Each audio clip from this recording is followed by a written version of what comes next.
Happy Thursday to you.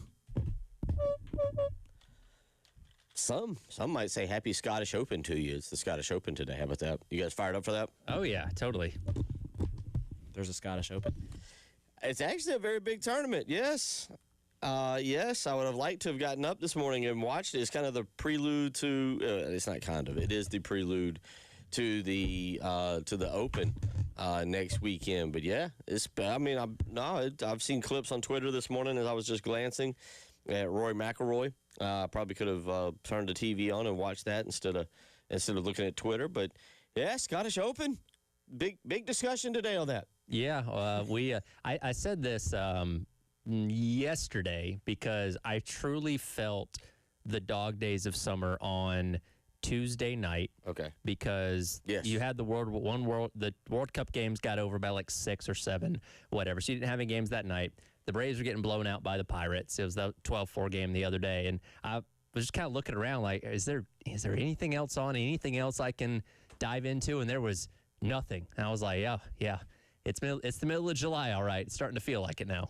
No, you're exactly right. I kind of slept in and out last night, but I think I had it on the Reds and the Phillies. And so, of course, I woke up at one point. It was 11-4 Reds. And then Schwarber hit a bomb, and that's about the last thing I remember for that. They did actually have a cool thing on ESPN last night where they did kind of like they do a squeeze play for baseball. They had like a quad box thing going on with multiple games because it was the Reds and the Phillies on like the main broadcast. Okay. You could also watch other games too. I was like, I didn't know Major League Baseball is doing this because typically you only get the one game, but they kind of had the quad box thing, so I thought that was kind of neat. Right. I don't know how often they're going to be doing that, but that was cool to see for at least one night. Yeah, well, look, I mean, you're right. It's this time of year where you got to have but ESPN as well. You got to have content. That's right. And so we're trudging through. You can only get so much out of Big 12 media days. Just keep replaying The Last Dance over and over again. Yeah. We'll get to some of that because The Athletic with an article yesterday on Cincinnati and Texas Tech. And Tyler, I don't know if a program, how do I phrase this? I don't want to say could trash their reputation anymore, but it's just Texas Tech is just like now the whipping dog. Yeah. The whipping boy, so to speak, of college football. Like, if it happened and it was bad, Texas Tech was involved. Yeah, and, I mean, they kind of lean into it now, right? Like, yeah, they do. If you wanted a villain of the sport, I mean, Texas Tech is that. They're not afraid. I mean, look, they're being bankrolled by a billionaire who says some pretty questionable things at times. And, if you want to hate... He's a billionaire who is not worried about repercussions. He is not. Listen, when you're that rich, you can surround yourself with a lot of people that tell you how right you are. And I think Cody Campbell does that to where I don't think he's very aware of how wrong he is about things at times. But, hey, he makes more money than we'll ever see in our lives, so more power to you. He comes across as a guy who, he's got a lot of money. He comes across as, and maybe I'm wrong, but as a guy who makes a lot of money but doesn't know sports. And so he's just going to act like it's the boardroom and whatever he says goes. We'll tell you about that because there's some interesting stuff. There's an article in The Athletic.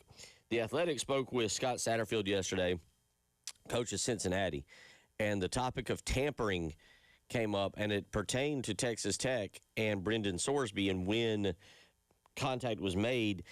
That's an interesting story a little bit because it involves Texas Tech. But some things Scott Satterfield said I thought were really interesting in this day and age of college football. And we'll get into that a little bit. Obviously, we got that going on. Also, I heard y'all talking about it. I know we're going to get into it a little bit. The Big 12, is it the Monster Energy? Am I correct on that? It's Monster Energy Big 12 football. Monster Energy Big 12. Think about it like NASCAR, where you have an entitlement sponsor that precedes the name of the series. Now, I'm driving in and listening. You got reprimanded by Wes saying that we don't get paid by Monster, so we're only going to call it Big 12. We need to get Wes Mitchell in here. Wes, you either abide by college football rules and you call it the Monster 12, or we're going to have to cut you down to just a 30-minute show. At some point in the future, I think we're just even going to drop the Big 12. It's just going to be the Monster Energy Conference.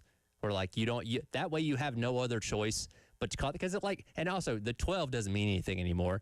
They're the Big 16, if we're being honest. Like, the numbers in conference names have zero value. So at some point, and I imagine the Big 12 will be the first one to do this, it's just going to become the Monster Energy Conference where you have to refer to it as that because there's no other option.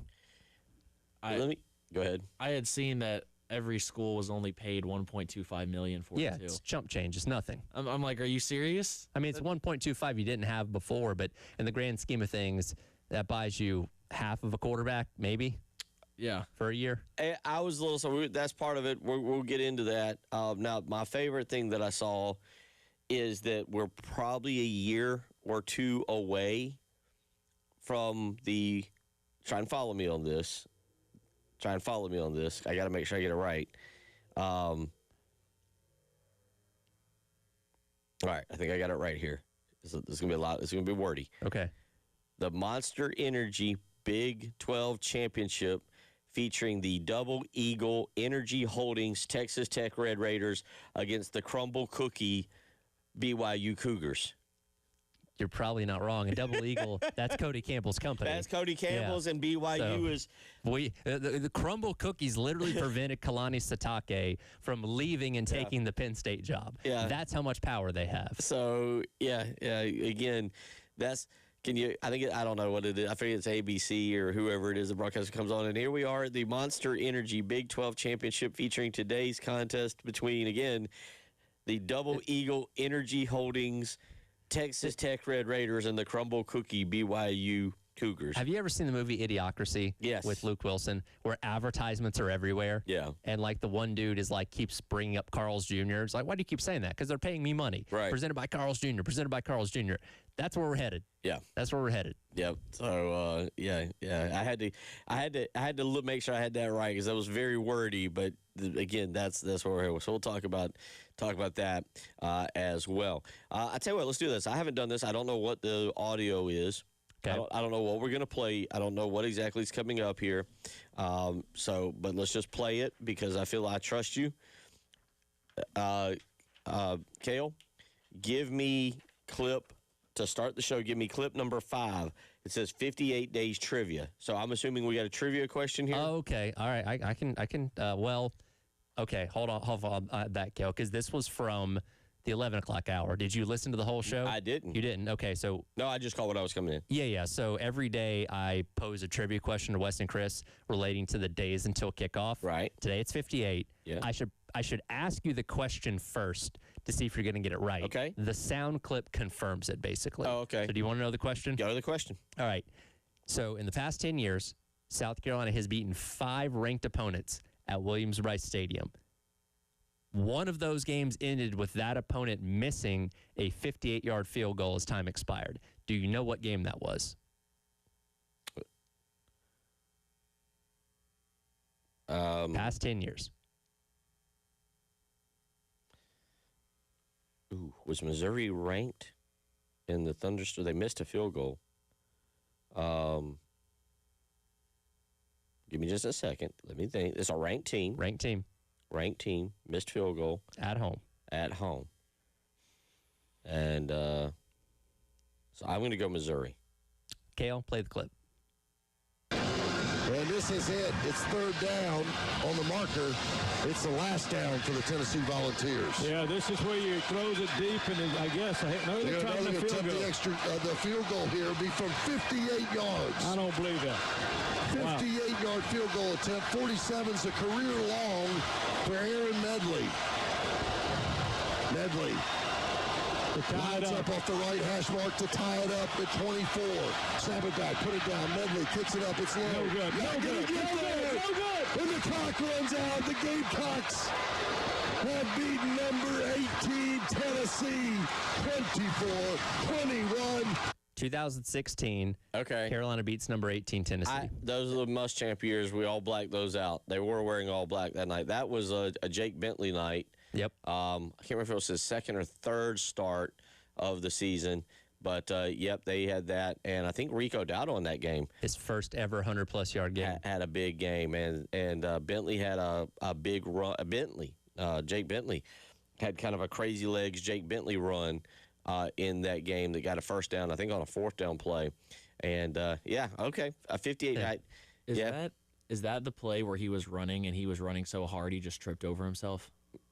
No. I remember there was one play where he ended up getting a first down and he was trying to outrun a defensive player and he just tripped and fell. Are you sure you're not thinking of Lenore Sellers' first game? No. Where he breaks it out. Was it Sellers that was doing it? Was it that him or a running back? And broke it out to the left side, going down the opponent's sideline, and just tripped right over himself? I don't remember. I remember when Kendall Milton did that against Ohio State in the college football playoff when Georgia played Ohio State. Sure. It may have been Sellers.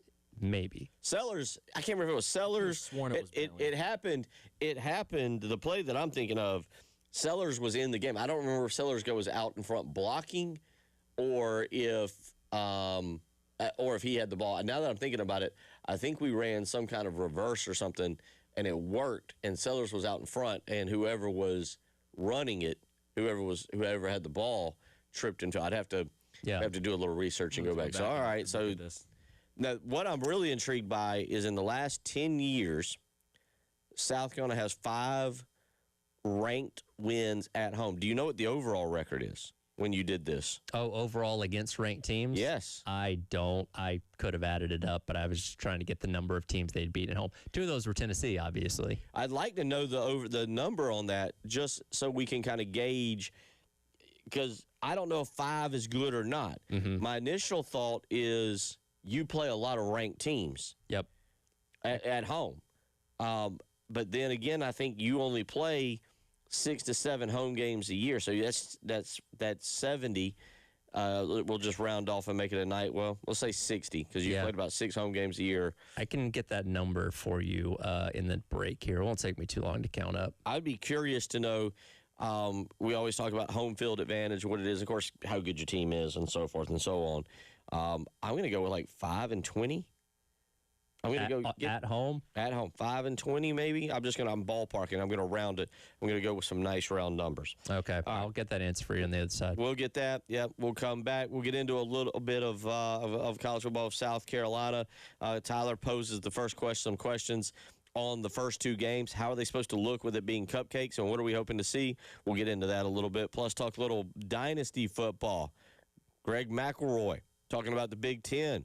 Are they a dynasty, or could they be? Are they, or could they be? We'll answer that question this hour as well. You're listening to Tyler Head, Cale Wilson, Bill Gunner. It is the Halftime Show.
Yeah, a lazy Thursday afternoon here. Kind of because of what Tyler said. Normally on Thursday you're kind of like, all right, the build up for some sporting event this weekend.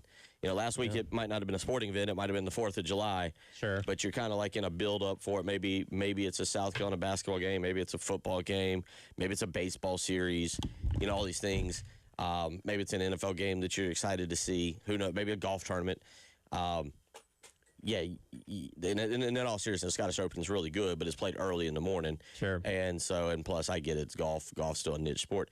But, yeah, it is kind of one of those lazy times where you're like, all right, what are we doing this weekend? Lake, beach, mountains? What do we got? Hey, guess what? It's going to be hot. So whatever you do, make sure you are near water or some kind of shade because we're in that brutal stretch of summer right now. I am able to answer your question, by the way. What do we got? So in the past 10 years, again, from the trivia question I asked a moment ago, how many ranked opponents does Carolina beat at Willie B? 5 of them, including that win against Tennessee back in 2016. 5-17, the record against ranked opponents at home in the past 10 years. Okay, I went 5. So you're pretty close. I don't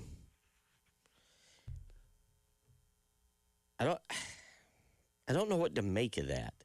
And here's why. Because no, it's not good. It's not good, but South Carolina hasn't been good. And you had the dark years of Will Muschamp. And I guess I'd have to look at some of those now because you also think about it. What is it? You said 10 years. That would be 5 losses to Clemson. Yes. They were ranked most of those. I'm sure they were ranked every one of them right now. So that's probably based on what you're telling me. 5 years of 5. That's 12. And in most of those years, it wasn't even a contest. There was such a gigantic difference between Clemson and South Carolina. I'm thinking out of those 5 years, you've got at least maybe depending. I'm not sure on the schedules, but 2 or 3 losses to Georgia on there. You haven't beaten Georgia at home. When was the last time they beat Georgia at home? You want to ballpark that? Was it 2014? Yeah, 2014. Okay, so that would be just outside the 10 years. So 2014. So that would mean 17. So no, wait a minute. 14 at home. So that means 16, 18, 20. Yep, and 22. So I've got probably 5 losses to Clemson and 4 losses to Georgia. Yep. So that's 9 of the 17, and both of those programs have been far, far, far superior to South Carolina. Sure. Then you look at the rest. I know there was also the Florida game in there that the phantom holding call or the non-called holding call late in that game. So interesting. That's why I say it's easy to just go, boy, that stinks. They stink. Yep. Yeah, they're not. They haven't been good. But Tyler, you also have to look at it from a standpoint of out of those 17 losses, 9 of them have come to basically a team that's probably been in the top 5 the majority of times you've played them in that game. Yeah, well, again, in that period of time, Clemson and Georgia have won 4 of the past 10 national championships. Yeah, a good point, too. And then another one actually came to, I think, I don't know if Alabama was 2 of them. Alabama was ranked last year, but 2 of them came to Alabama. Yes. But one of them came in what I would say was the really good Alabama period in 2019 when they came in here and just the speed of those wide receivers was amazing. It was one of those things in person again.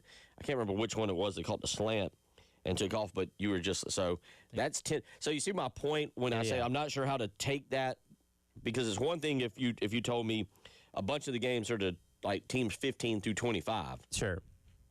But we're also talking, I just rattled off 10 losses to what's probably teams 1 through 10 and probably more likely 1 through 5 in Georgia, Alabama. There were a lot of highly ranked teams when I was making that count. Yep. At least at the time when Carolina played them. Tyler, was Texas A&M in there?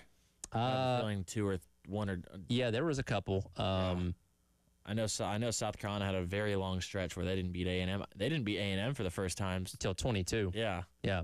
So yeah, there's a few in there too. But A&M during that time wasn't top 5, top 10.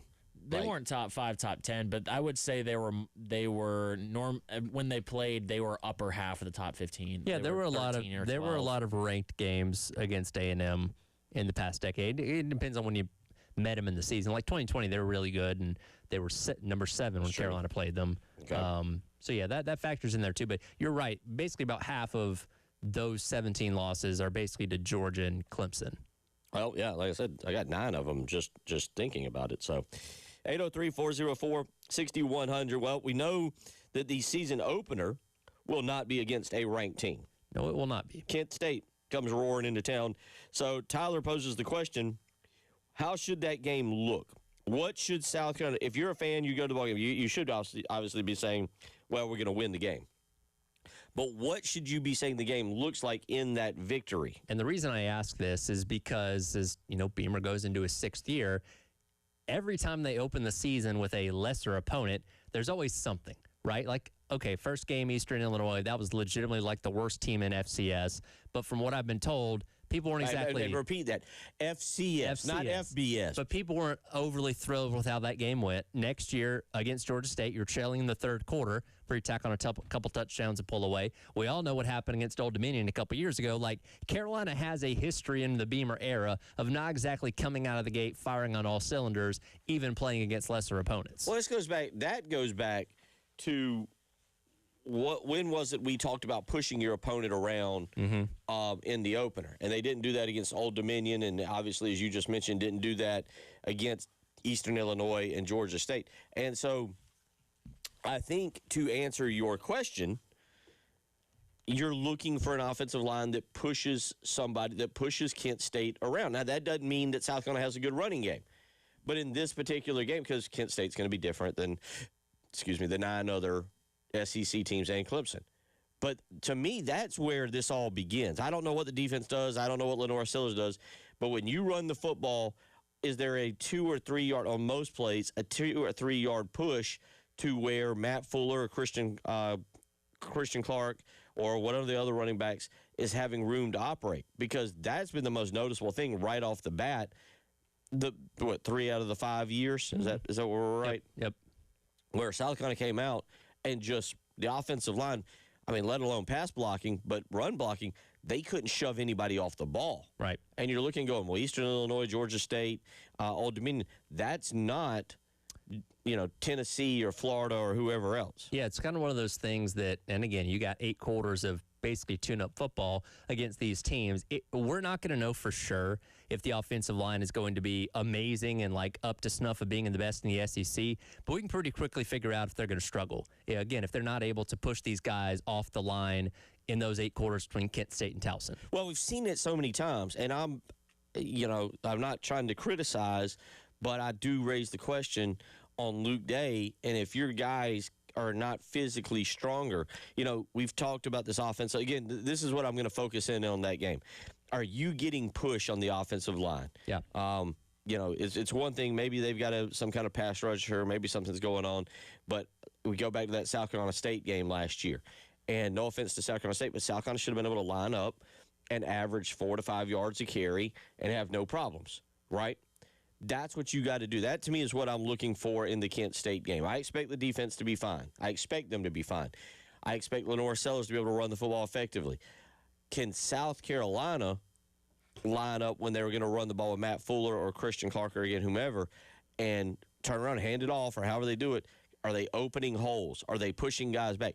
This is supposed to be an experienced offensive line. This is supposed to be an offensive line with, was it you or was it our show or y'all's show? I can't remember, where we were talking about, somebody was talking about it. It's supposed to be one of the lines with the most starts in all of college football. Now, not here at the University of South Carolina. Certainly the most in the Beamer era, at the very least. Well, but in the country. But I'm talking. I think one of y'all said that when you bring in Carter Miller and you bring in it's like 48 years of experience and 300 some odd.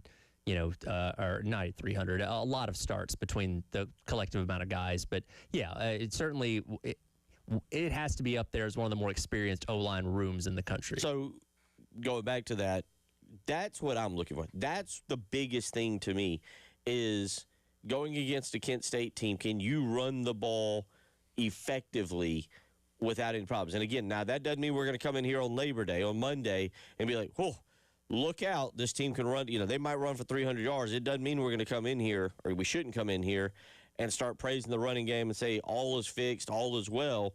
But Tyler, what it would at least mean is against an inferior opponent, when you're supposed to do it, you can do it. Yeah, we don't want to come in here on that Labor Day Monday saying, hey, they still can't run the football against what was legitimately one of the worst defenses in the entire country last year in Kent State. So, again, you're not going to come away from both of those games feeling 100% confident, but you can't come away feeling very concerned if things don't go well. I'm with you on that. That's the biggest thing is you can come away feeling extremely concerned about what you saw. I'm just trying to pull up real quick what exactly Kent State did. I guess ESPN doesn't give me their defensive stats, just tells me their offensive stats. But that's going to be the thing for me. That's what I'm looking for in that game is against a inferior opponent. Did you run the ball effectively? Did you open holes? Did you get push on the line? If you're at the 10-yard line, did you take, and you go 2, 3, whatever number you want to go with, but did you take 2 or 3 plays to physically beat them up and hand the ball off and run it, or did you have to use a little trickery and fake this, fake that, throw over the top or something? Yeah. So, again, that's an opportunity of figuring those things out in the first 8 quarters for you to get into the games that really matter, starting with Mississippi State in week number 3. We'll continue talking about that. Also, we'll get into Greg McElroy saying the Big Ten is on the verge of a dynasty. We'll explain that when we come back. You're listening to the Halftime Show.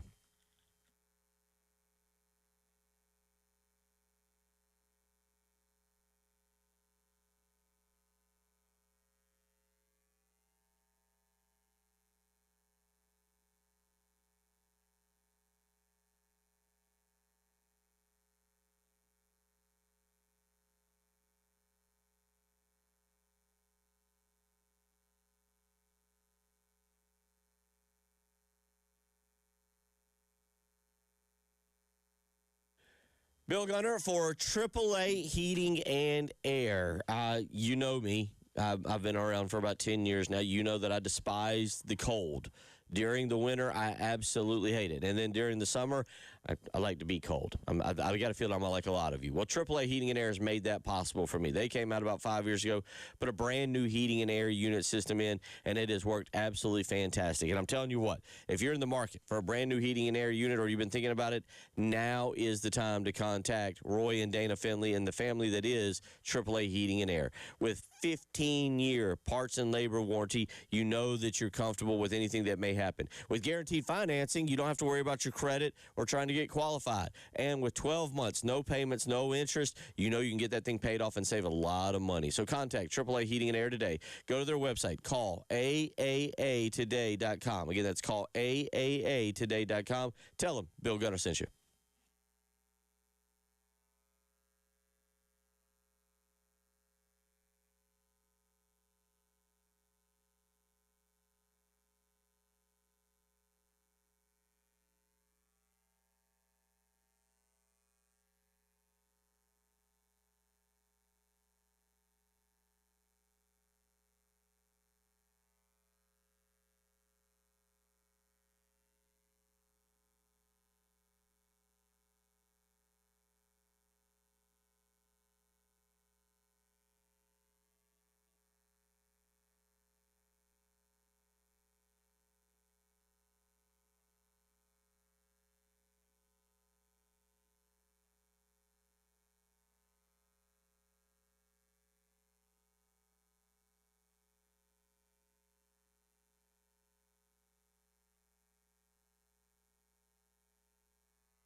803-404-6100, how you can weigh in.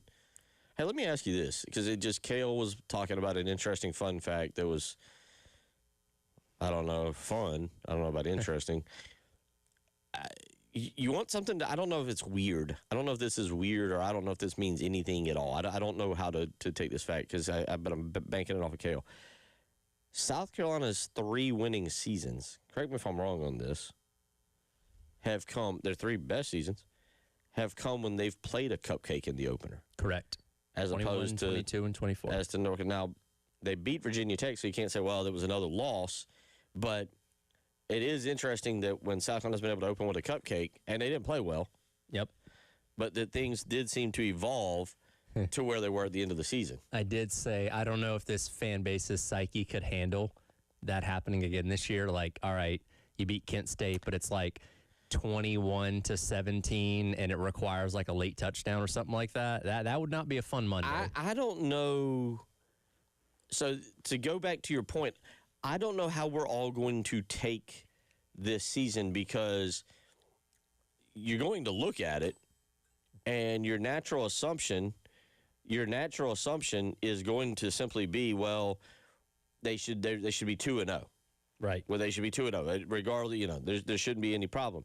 So to your point, if you struggle against Kent State, you, I guess, technically take a step down in competition against Towson, regardless. Yes. So, like, if you beat Kent State, as you said, 24-17, you score a late touchdown or something happens, or Kent State scores and they got the ball with a chance to go down and tie it at the end of the game, and then the next week you beat Towson. But let's just say you beat Towson 35-10. Are you still like that? That's because see, that's the other part of it. You're right. Like the psyche, you say the psyche of it, but South Carolina's got to follows it up where basically, as you point in our rundown, I mean, the first 8 quarters are essentially scrimmage ball. Yes. You can. That's why we talked about, well, Dylan Stewart probably doesn't need to play in there, and you're not really worried about Jacarius Peak either. Yeah, and ideally, if things went super well, like you're talking about, like Sellers and your main starters, hopefully not even playing much in the second half of either one of those games, so they're relatively as fresh as possible going into week 3. Well, it's funny because we very rarely, the way South Carolina's schedule has been the past 34 years with the SEC, typically you've gotten Georgia for the longest time. You got Georgia in the second game. Yeah, that was usually early September. Very, very, very rarely. And folks, y'all can, maybe somebody can remember. I want to say maybe the closest, and I don't think you would necessarily strike it up as a cupcake game. I think the closest South Carolina's had to opening 2 games like this is Shane Beamer's first year, but you had to go to East Carolina. Yes, and narrowly escaped there. South Carolina's never, and there's a lot of teams that do. South Carolina has never, Tyler, to my knowledge, had a season where they opened with 2 cupcakes just like this. Yeah, well, and because now you also lose your cupcake in November because of the way the schedule works out now. So you kind of have to get these games out of the way early, which may be kind of a trend going forward. But, yeah, this is a rare opportunity to open up with, again, what hopefully is 8 quarters of pretty smooth football, where, again, hopefully you're getting a lot of guys in and kind of feeling out the offense before the real games that matter start in week number 3. Yeah. Now, mind you, for those of y'all listening, I'm not saying South Carolina hasn't had back-to-back games, stretches of cupcake football in 05. I think it was, let me go back and look at this. 05 was, nope, not 05. I think it was 06. 06, you had back-to-back games of Wofford, Florida Atlantic. You had another set in 07 that was back-to-back games of bad teams. But in your first 8 quarters, so that brings us almost to an NFL-type discussion. How much, all right, before you guys, I know how a lot of you are. You're going to take our words and twist them, and you're going to be like, you got to win the game. But hypothetically, how much do you play them? It's kind of like an NFL preseason game. Mm-hmm. You said you hope they don't play, you're not playing. I don't know. Against Towson, maybe against Kent State, given what's on the line and the opportunity to practice against a different opponent, and I hate to say that word, but that's the truth, to practice, I'm not sure you don't let Lenore Sellers or the starting offensive line, or a few guys go a little bit longer than you typically would in a blowout type game that normally you would be looking forward to really playing your backups. Yeah, maybe, because again, this is a new offense, so that's first opportunity to really get it in actual game action. So maybe you hold them out there a little bit longer. I think obviously one thing that stood out 2 years ago when they played Old Dominion game number 1 was how many times they ran Sellers and how many times they got hit. And we were all like, hey, this ain't sustainable if you're going to get this guy hit this many times. So you're probably limiting that kind of stuff. And look, ideally, you don't want to open up your entire playbook in these 2 games anyway, because you shouldn't have to pull out all the bells and whistles to beat these 2 teams. So you can still keep a couple things in your back pocket for when conference play starts a couple weeks after that. But yeah, you bring up a good point that maybe because of everything that's new, all the guys coming in from the portal, maybe you do keep them out there a little bit longer for continuity's sake. Say, okay, here's an opportunity to get a couple extra drives and get some more reps in before the real games start. Yeah, I mean, because I'll give you an example, or I'll give you one of the other things that I'll mildly be looking at that hopefully isn't a big deal, but it is kind of a big deal, and that is how do you handle the backup quarterback situation? Is it going to be Lucian Anderson? Is it going to be Cutter Woods? I'm under the assumption it's not going to be Landon Duckworth. Probably not. Given history, the fact that Lenore Sellers missed. What was it, the Akron game? Was it Akron? Whatever. Yeah, the second half against LSU and then the Akron game for precautionary reasons. Well, but the point is he missed it. Yes. And then he missed the second half of the Vanderbilt game last year. It's hard for me to look at 12 football games and be like, you're going to get Lenore Sellers available for every snap. At some point, it's going to be kind of crazy. You need to play one of those backups, but when is the proper time to put them in?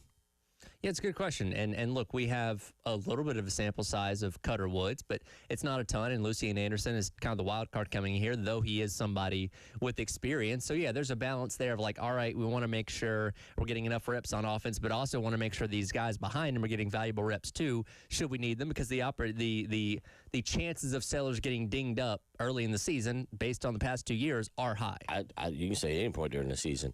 803-440-462100, talking about that play that one of the Gamecocks tripped over themselves. Texter helps us out. It was Juju McDowell. Okay. There you go. And I don't agree with this because I don't think you can put a number on it. A texter says, we better score 50 or 60 points easy versus Kent State or I'll be extremely disappointed. I don't want to see 42-7 or something like that. I want to take I want a good old take them to the woodshed bleeping whipping. It's not that I disagree with that about wanting to see that. I think sometimes we chalk it up like it's so easy to put up 50 or 60. Sure. I will say if you've looked at history, and this kind of goes very quiet, Shane Beamer, I don't know if it's on purpose or if it's just worked out that way. He does have a thing for scoring 50 points. He's done it a couple times. He's got, no, and I don't know. He might have a little spurrier in him, or if he sees he can get to 50, he kind of knows the implications. Sure. I'll give you the example because I figured this out. The little glitch that was in the former EA Sports College game. If you would host a visit, this is the old games. I don't know about today, but if you hosted a visit and you played a bad team, so back in the way the 2015, 2016 games would go, or whenever it was last made.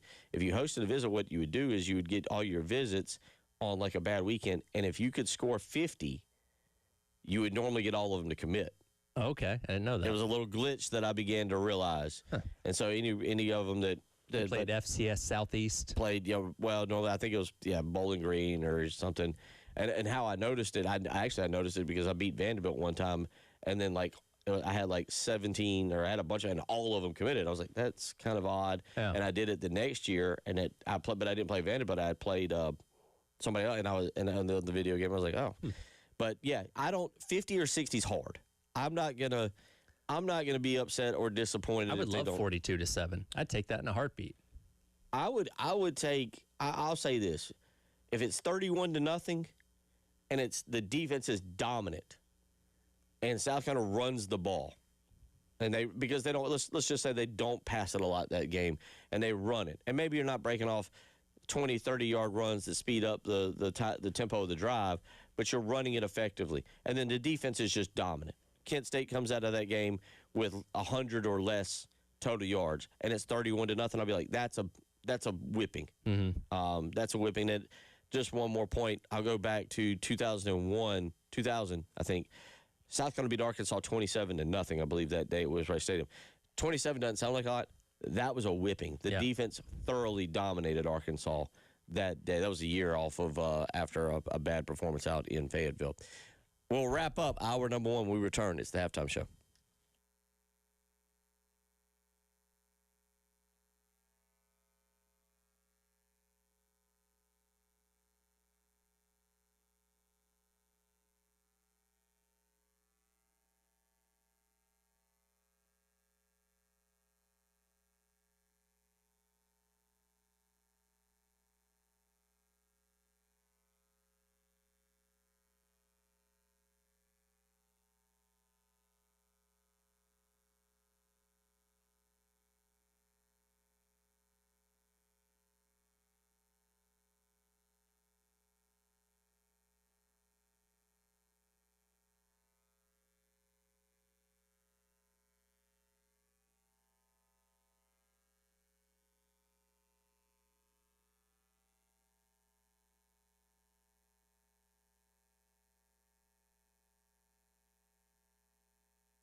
I've never thought of it as a dynasty. I mean, even when the SEC was winning a bunch of championships, You just knew they were the best conference, but the word dynasty never came to my mind. Greg McElroy believes that if the Big Ten can win the 4th straight title, they become a dynasty.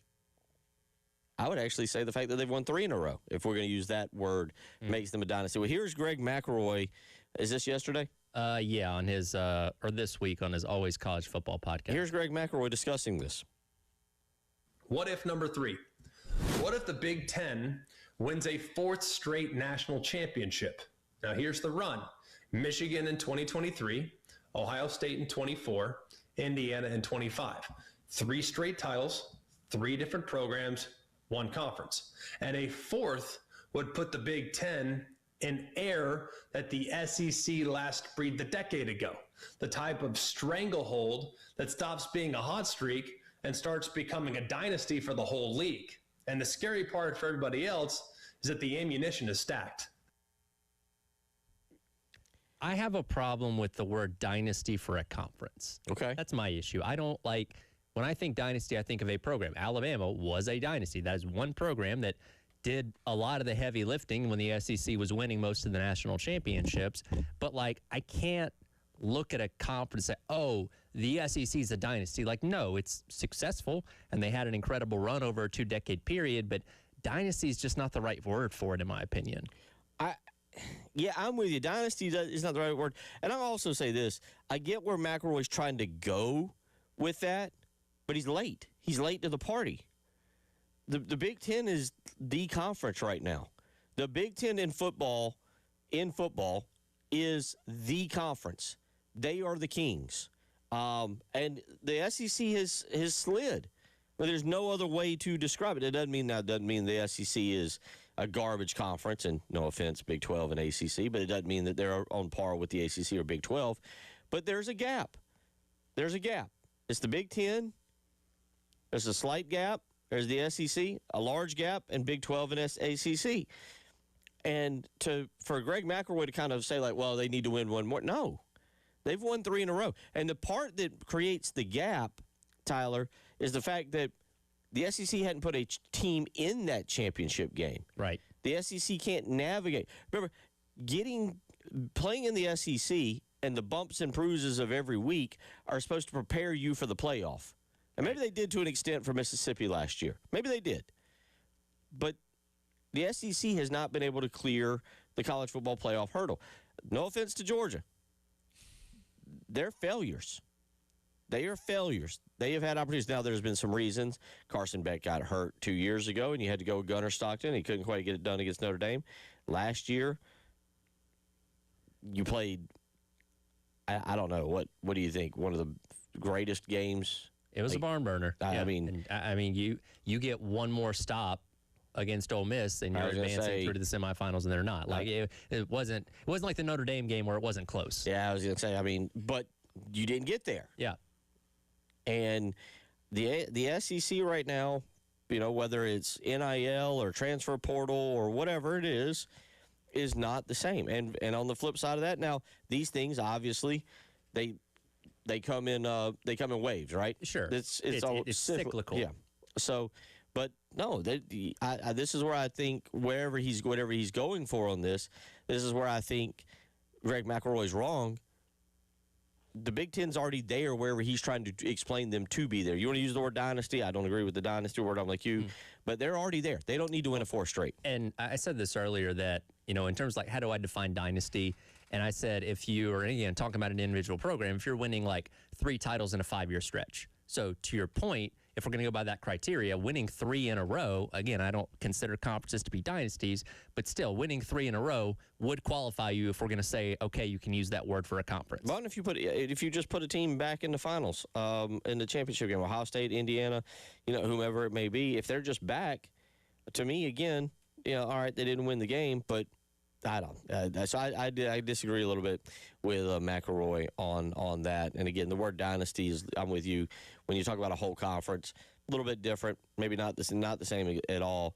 But there's no doubt right now, in my opinion, that the SEC has been passed by the Big Ten. And if you're not paying attention, by the way, Big Ten making more money than the SEC as well. They are. Have you guys seen that shirt? I think it's gone decent decent traction over the internet, but I saw someone wearing it, and it's a trifecta shirt. And it has 3 national championships, and it has Ohio State, Michigan, and Indiana on the shirt. I would never dare to wear that for the SEC. I could care less what other programs are doing, no matter how good it makes the conference look. Especially if you're a Michigan or Ohio State fan wearing that. I mean, it means more. I'm all in on the conference. Hour 2 on the way.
The 1 o'clock hour of the halftime show coming up in about 30 minutes.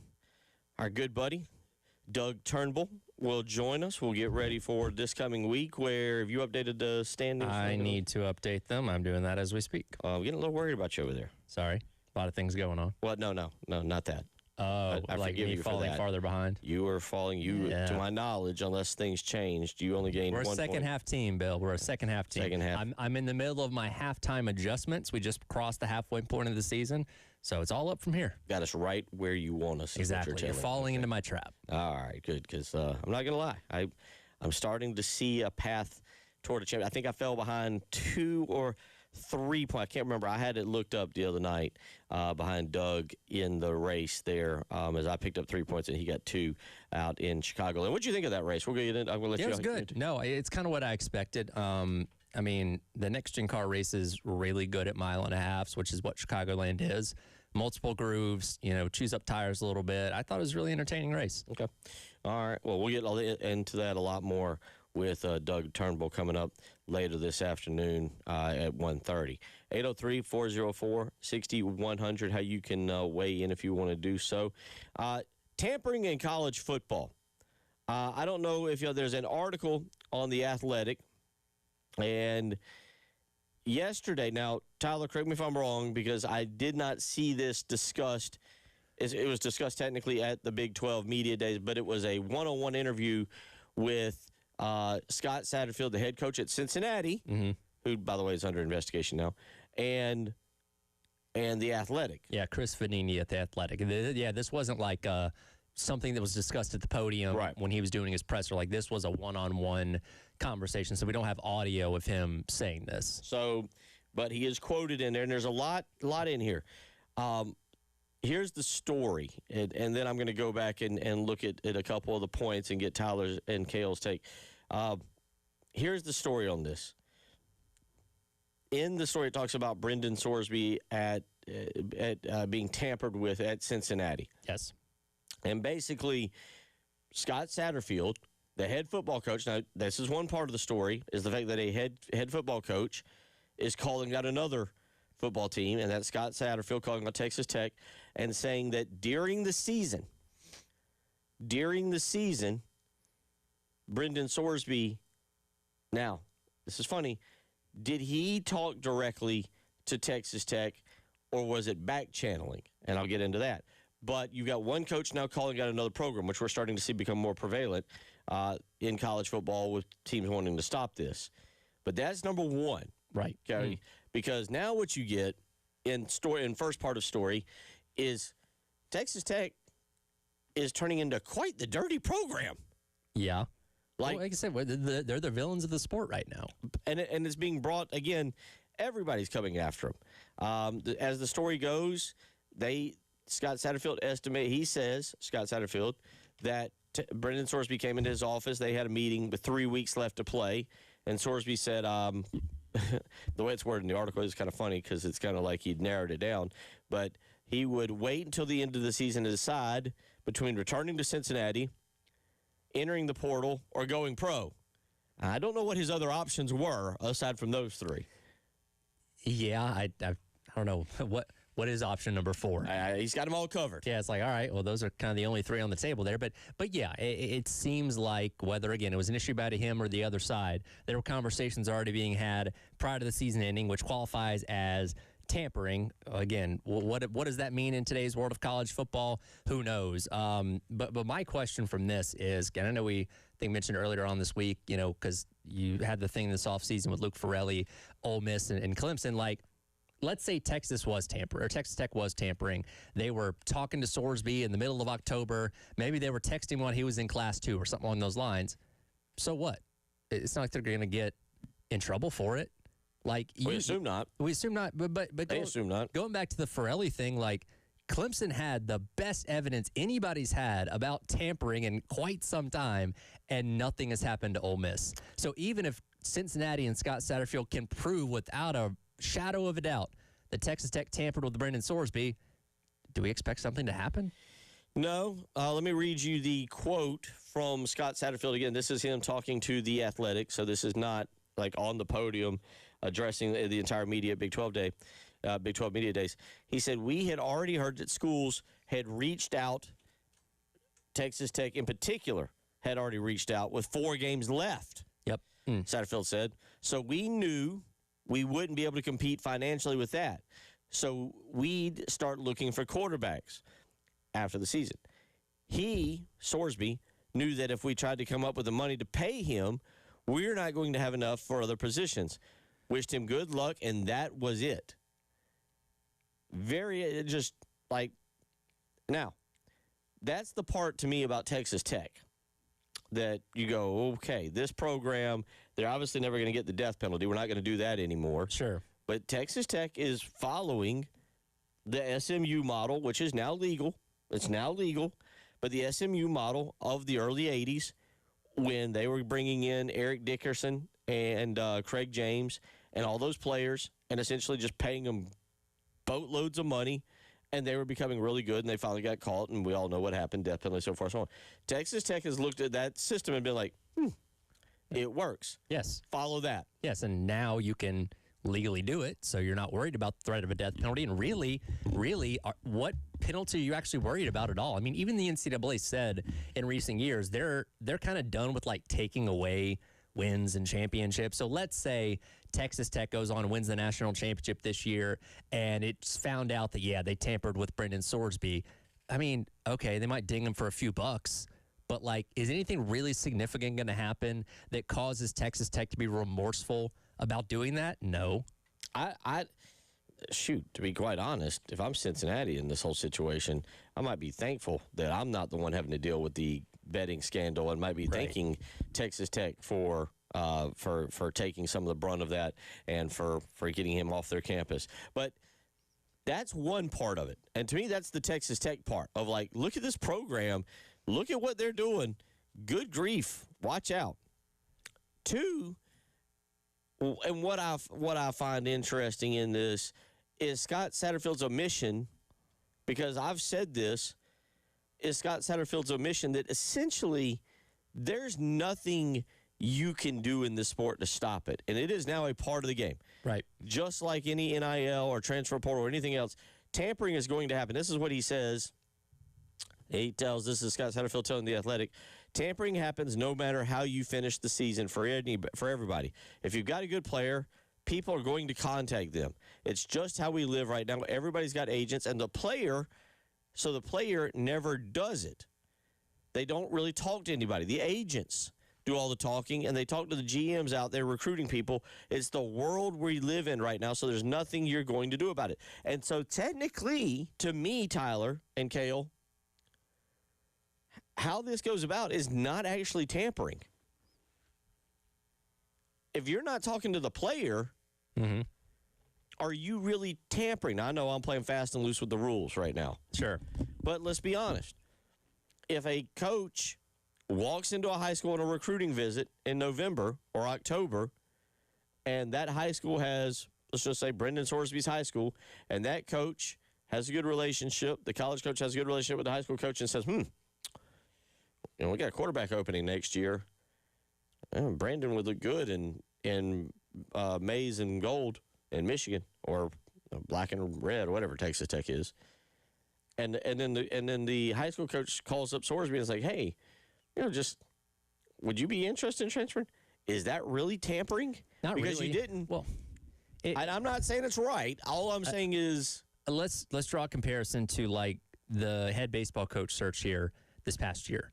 Right, where we knew that, when Carolina fired Paul Maneri, went their separate ways, whatever, that there's a couple months between when that happened and when you're going to hire somebody. And we knew as the NCAA tournament got started, there were coaches that were interested in the job, but guys that you couldn't necessarily sit down and have an interview with. But Jeremiah Donati, through back channels, agents, things like that, was gauging the interest of if those people or if those guys would be interested in this job. So when Kevin Schnall did ultimately end up having a season come to an end in the regional, you already know he's interested, and you start rolling the wheels forward in terms of, okay, let's have a sit-down interview with this guy and let's speed this process up to make the hire. I think it's something similar when you talk about, again, the portal and these guys in college football or college sports in general. Like, the coach of Team B, am not going to directly call that player, But I might know his high school coach, might say, hey, we're looking for a quarterback. Your guy's going to be out in the portal this year maybe. Would you be interested in coming here? We'll pay him $5 million. And then that coach relays that information. He gets it back to me. Yeah, he'd love to come. All right, tell him to enter the portal, put on a do not contact tag, and we'll pick him up. Two instances. And these are national reporters doing this, not Bill Gunner, nothing local, and nothing really with anything with agendas.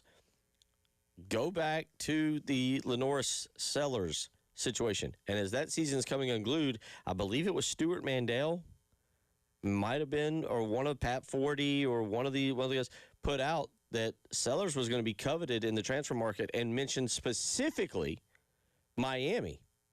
I do remember that, yeah. Where he would think, why do you think he specifically mentioned Miami? Just because, well, the math added up, or because Miami maybe had already... Yeah, there were preliminary conversations being had. You don't pull a team's name out of thin air. Right. Or put them out there like that. Right. It's like, okay, well, somebody's talked to somebody about an interest in Sellers if he goes in the transfer portal. So, yes, there's always, where there's smoke, there's fire. Secondly, and this went very under the radar, but I think it was John Rothstein. It was one of the basketball inside the true insiders. Rothstein. Or I don't think it was Barzillo. I don't think it was Goodman. I think it was Rothstein, who's probably the best in the business right now. There was a tweet he put out that people kind of ignored in one of his articles about hot seats and who was likely going to be back. And he states specifically that South Carolina had kicked some tires on some basketball coaches to gauge interest. Yeah. This was before the end of the season. In other words, you hadn't even fired anybody, and Lamont Paris was that. And again, this was a tweet. I'd have to go back and find it, but basically saying Jeremiah Donati had not fired anybody, but he was already out there going, "Would you be interested? Are you going to be? Would you be interested?" You can't fire a coach without having a plan. Right? And preferably. We always talk about... No offense, but there might have been AD previously who seemed to follow that. We always talk about, athletic directors having that list in their drawer, right? So, like, we go back to the situation a couple years ago where Nick Saban retires as soon as the 2023 season comes to an end. Well, Greg Byrne had a list in his drawer of, hey, these guys, if Saban retires tomorrow, are the guys I'm going to call, at least having some kind of interest in this job. I've seen it up with Kalen DeBoer. So every AD has that list, or at least has an idea of guys that might be interested in their job before making the move and firing someone, because you don't want to go into those kind of things cold, because you can end up in a lot of trouble if you do. I'm not trying to say it's okay. That's not what I'm trying to say. But I do think, and we'll get to the phone lines when we come back, RJ. I see you out there. Give me just a minute. We're going to do this and hit a break. But I think you got to ask, what exactly is tampering? Is it to the T of, well, if a college coach says something to a high school coach just in passing, what if can you police that though? You can't. That's my point. And I'm a believer in, and this is the same thing, if an agent is calling around on behalf of a player, is that tampering? If an agent is calling Texas Tech, be like, hey, my guy's going in the portal, I'm looking at your depth chart, you boys need a quarterback, here's the number we're going to need, just FYI. Yeah. And Texas Tech goes, all right, thanks for the information, and then everything plays out as said. Is that tampering? Where are we drawing the lines on what is true, what should be punishable tampering? We'll finish this conversation. We'll get to the phone lines. RJ, I see you out there when we come back. You're listening to The Halftime Show.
Bill Gunner for Mid-State Roofing, the company that's been the leader in the roofing and waterproofing industry for over 30 years, making sure when there's storms like there was earlier this week that your operation has stayed dry and running long into the future. But you know what? Sometimes a leak's going to occur. There's nothing you can do about it. It just happens. Well, that means it's time to call Mid-State Roofing then and get them out for repair and a maintenance contract. 803-356-1919. Be proactive and call Mid-State Roofing today. Again, if you're here in the Midlands, you saw that storm the other night. It blew all kinds of shingles around. It was heavy rain, thunder, and lightning. You want to make sure that your roof is prepared for that. So whether you're here in Columbia, Florence, or Myrtle Beach, Greenville, or Spartanburg, Charleston, wherever in this great state, you want to make sure that your roof is ready to handle any of those storms that can come through. Call Mid-State Roofing today. 803-356-1919.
Eight zero three 404-6100, how you can weigh in. Billy from Blythewood says, I think it's important that we gain permission to talk, whether it's through an agent or a representative or a family member or whoever, but gain permission. And that's really all I'm kind of saying here is, where do we draw the line at tampering? Like, is it just and I'm asking you. I'm not trying to give you an opinion or tell you I know, because this is happening. It's going to continue to happen. I mean, is it going to be as blatant as, say, South Carolina plays Akron, and Akron, let's just say, has a really good defensive end or a tackle, and after the game, Shane Beamer's walking off field, shakes that guy's hand and says, hey, we got $3 million waiting for you if you make the decision that you want to transfer next year. I'll give you the perfect example. There's a certain player, again, that I know for a fact played for a lower-level team in basketball, low major team, that went to NC State when NC State had, I think, Kevin Keats. It was not Will Wade. It was Will Wade was not the coach. I know that's the easy, but basically that player had 27 or 28 points in the game, and before he could get off the floor, NC State had already offered him a scholarship and money for the following year. So, with that in mind, that's tampering. That's a blatant, hey, in your face. You start getting into some of the gray area. That's where I'm kind of, all right, or you're not going to be able to stop it. You're just not going to be able to stop it because you have to be able to show proof. And as Joe says, can the college football playoff not establish rules for a team to be considered to participate in the playoff? Yeah, they can. He says, for example, tampering, have the agents be certified and vetted by the CFP. Well, I think. Let me go back here for a second. I'm fairly certain, if I read this correctly, I was looking for the agent's name in the article. They give Sorsby's agent his name because he speaks into it and says, "Oh, that never happened, did not happen at all." But anyway, the truth is I don't know. Ron Slavin is the agent there for Brendan Sorsby, but who knows? Who knows? Where do you draw the line? 803-404-6100. Phone lines we go. RJ wants to weigh in. RJ, how you doing, man? What's on your mind? I'm doing good, Bill. How about you, buddy? Doing good. So this is, there's a few things that people need to understand. So the number one thing with the NCAA is they really need a commissioner. And I'm not talking about a football coach or former football coach. They need somebody like a former United States attorney, someone with a legal mind that knows how to prosecute cases. Now, if bank robbery had a mandatory minimum penalty or a mandatory penalty maximum of 6 months probation, how many people do you think would be out robbing banks right now? You want to make things so hard, so difficult, so damning that they would never, ever try to break the rules here, okay? So you want to limit them to like 7 scholarships a year, okay? 7 high school players, 7 portal players, and you do that for 3 years. You take out, you cut the head off the snake. That's the players. If they can't get any players, they can't play. You give the NCAA subpoena powers over everything, and that includes these attorneys. Morally and ethically, there are rules that you have to abide by. And if they find out that these attorneys are going behind the rules of the NCAA, they lose their bar license for 3 years, okay? They have to get reported. You make things so difficult and so hard that people are actually afraid to do it. Because I'm telling you right now, I never want to go to prison, okay? I used to work in the area prisons. I've been there. It's one of the worst places you could ever be. But if seriously, if you could go in a place and steal $200,000 or $300,000 and maybe get away with 6 months, if you get caught 6 months probation, everybody would do it. And right now, I think that's the rules that we have. So that would be my way of doing things. Come down hard, make things so difficult, so demeaning to this university that you wouldn't even have a football team hardly after 5 years if you did something wrong. So people would be so frightened to do something. So anyway, that's my idea, man. I'll hang up and listen. I appreciate listening to your show. Appreciate it. What is it? Where is it? Crime is, I think, is it Thailand or something where you get lashed?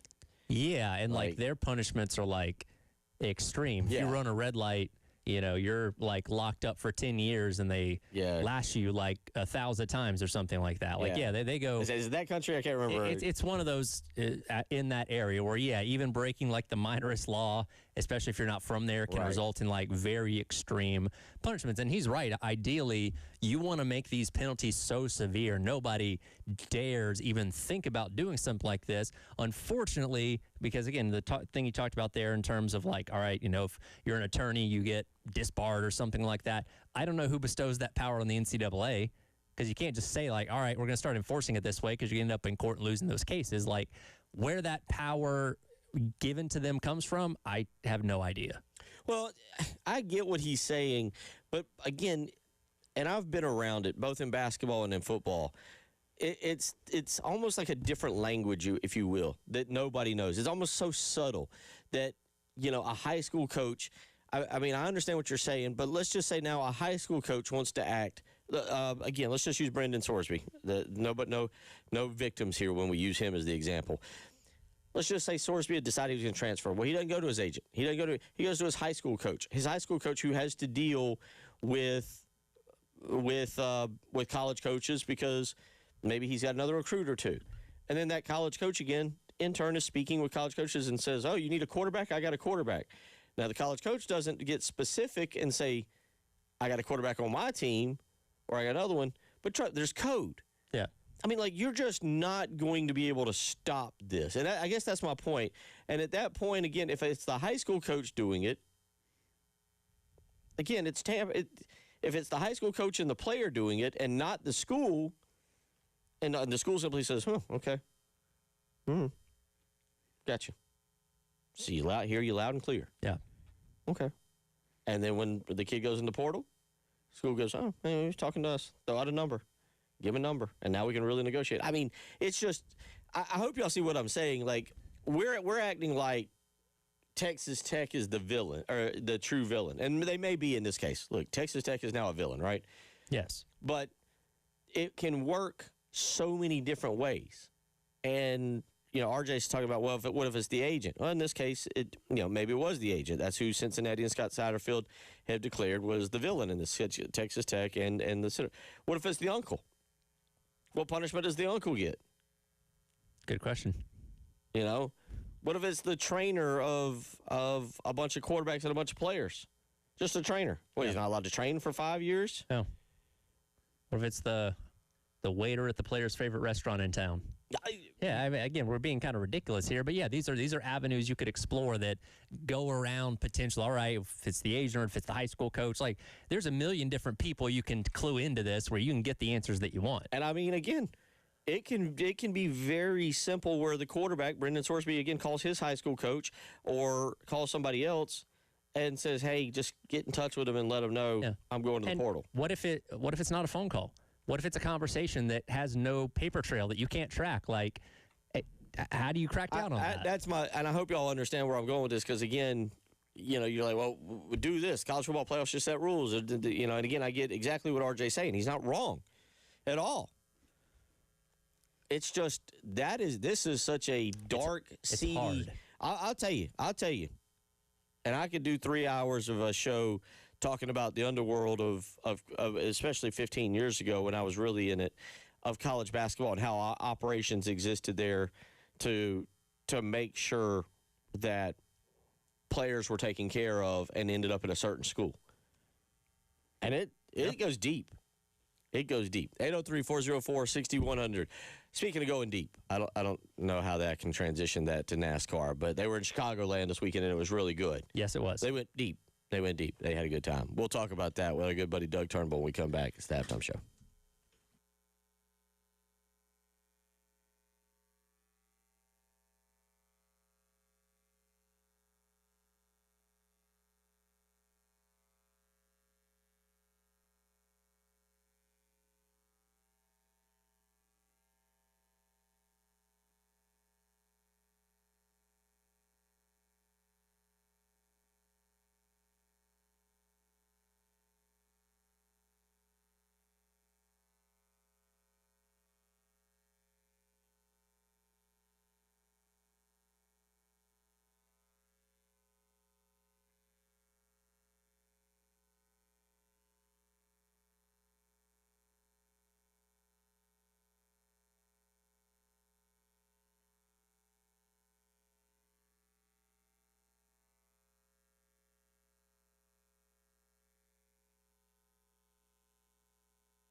great defense for Chase Briscoe and trying to hang on. 3 wins a year ago in the 19, and he's going to see his first checkered flag of the campaign. Here's Chase Briscoe, a winner at Chicagoland.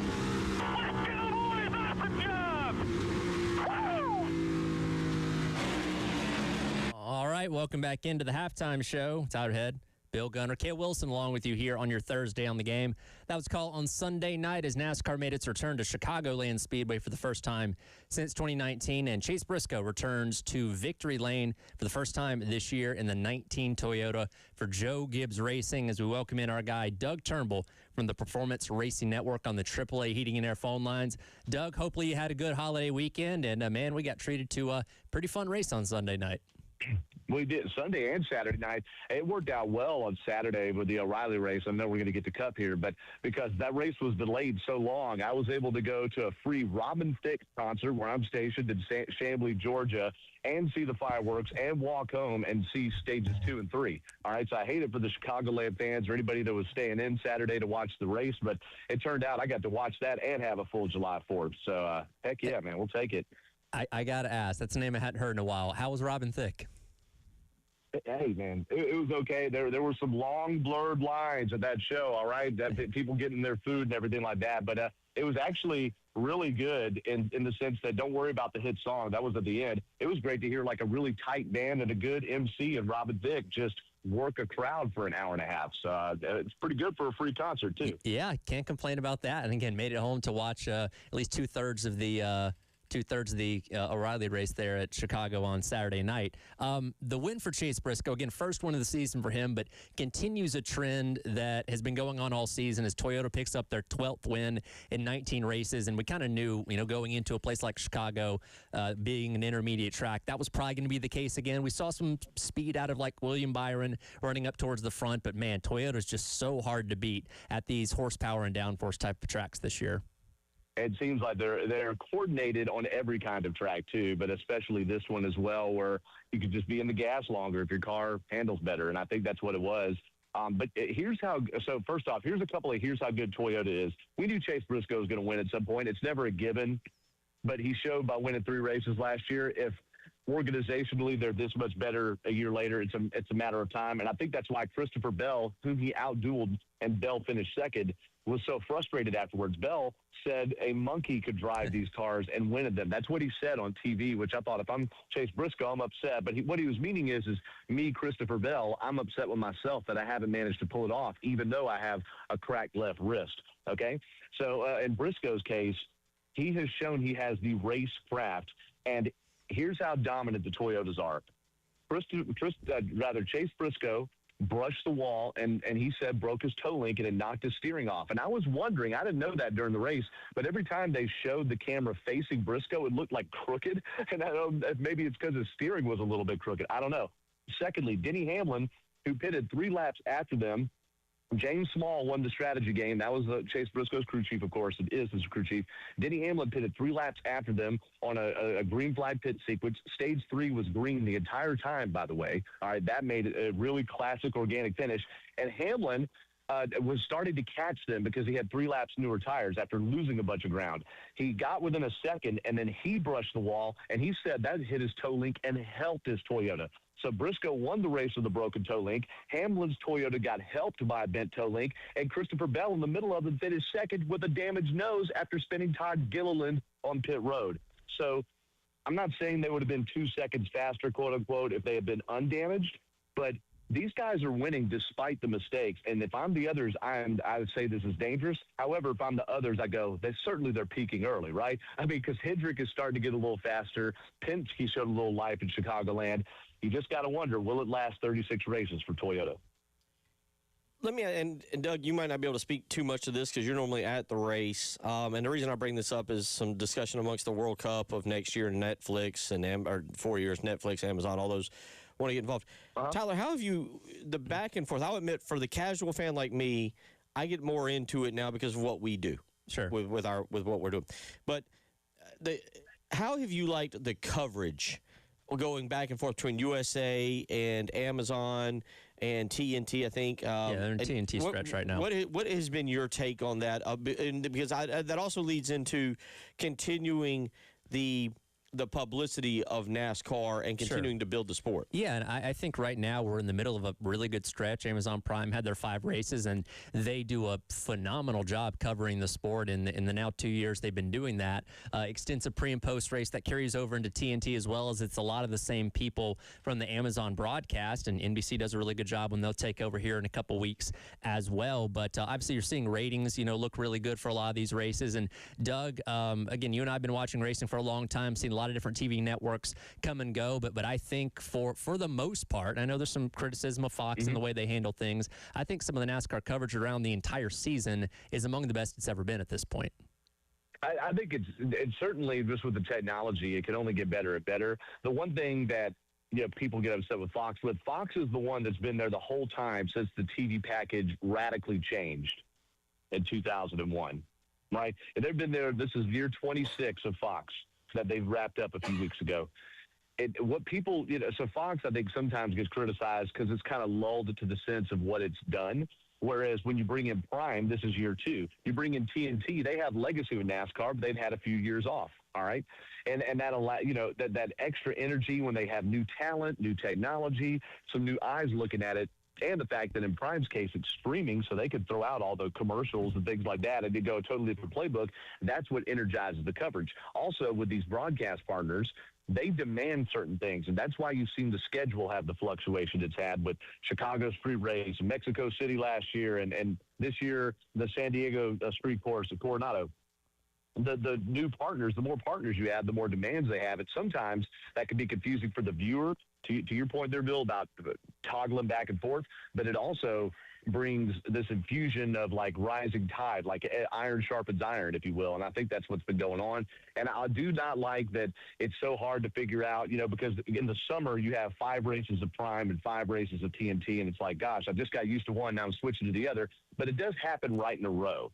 All right, you don't go Fox, TNT, Prime, NBC 4 weeks in a row. It kind of shakes, if you have the season where it's dedicated to, and this predates my time even watching, but it used to be before 2001, every track owned the broadcast rights and would sell it themselves. You'd go TBS, CBS, ESPN, and switch around every single week.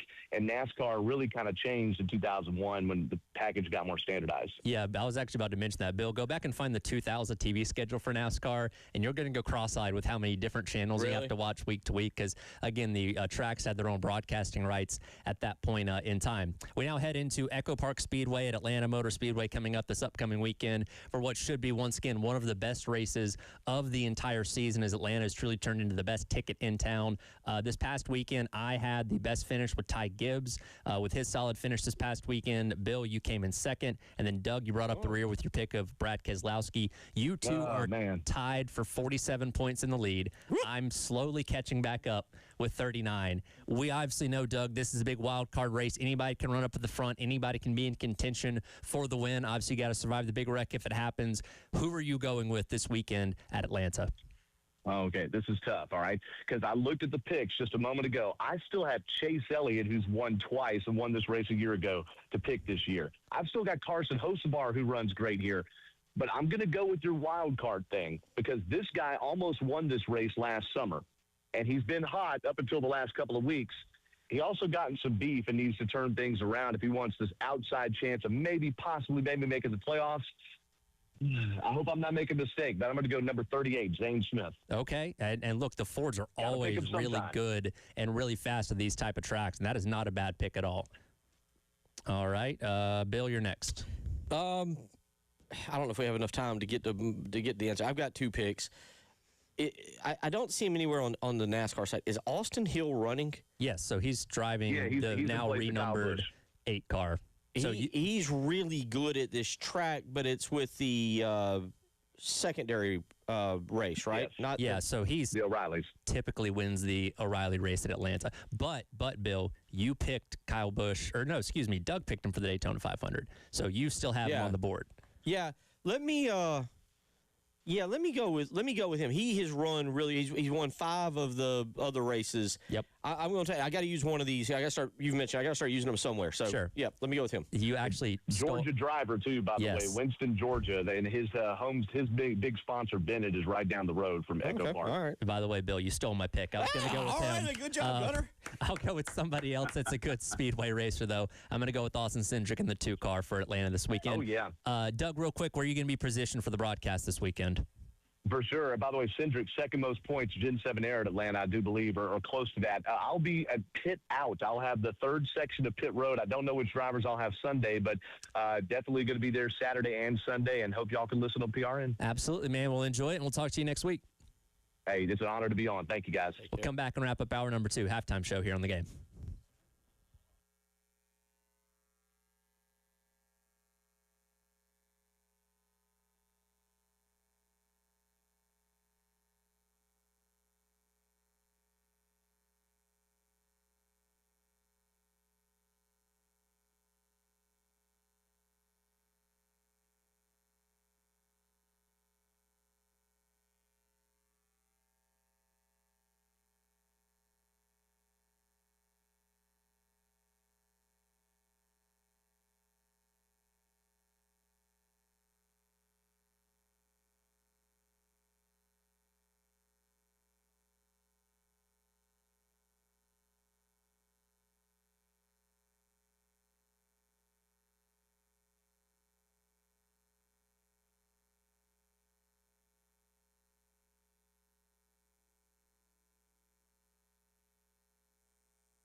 All right, welcome back in. Halftime show.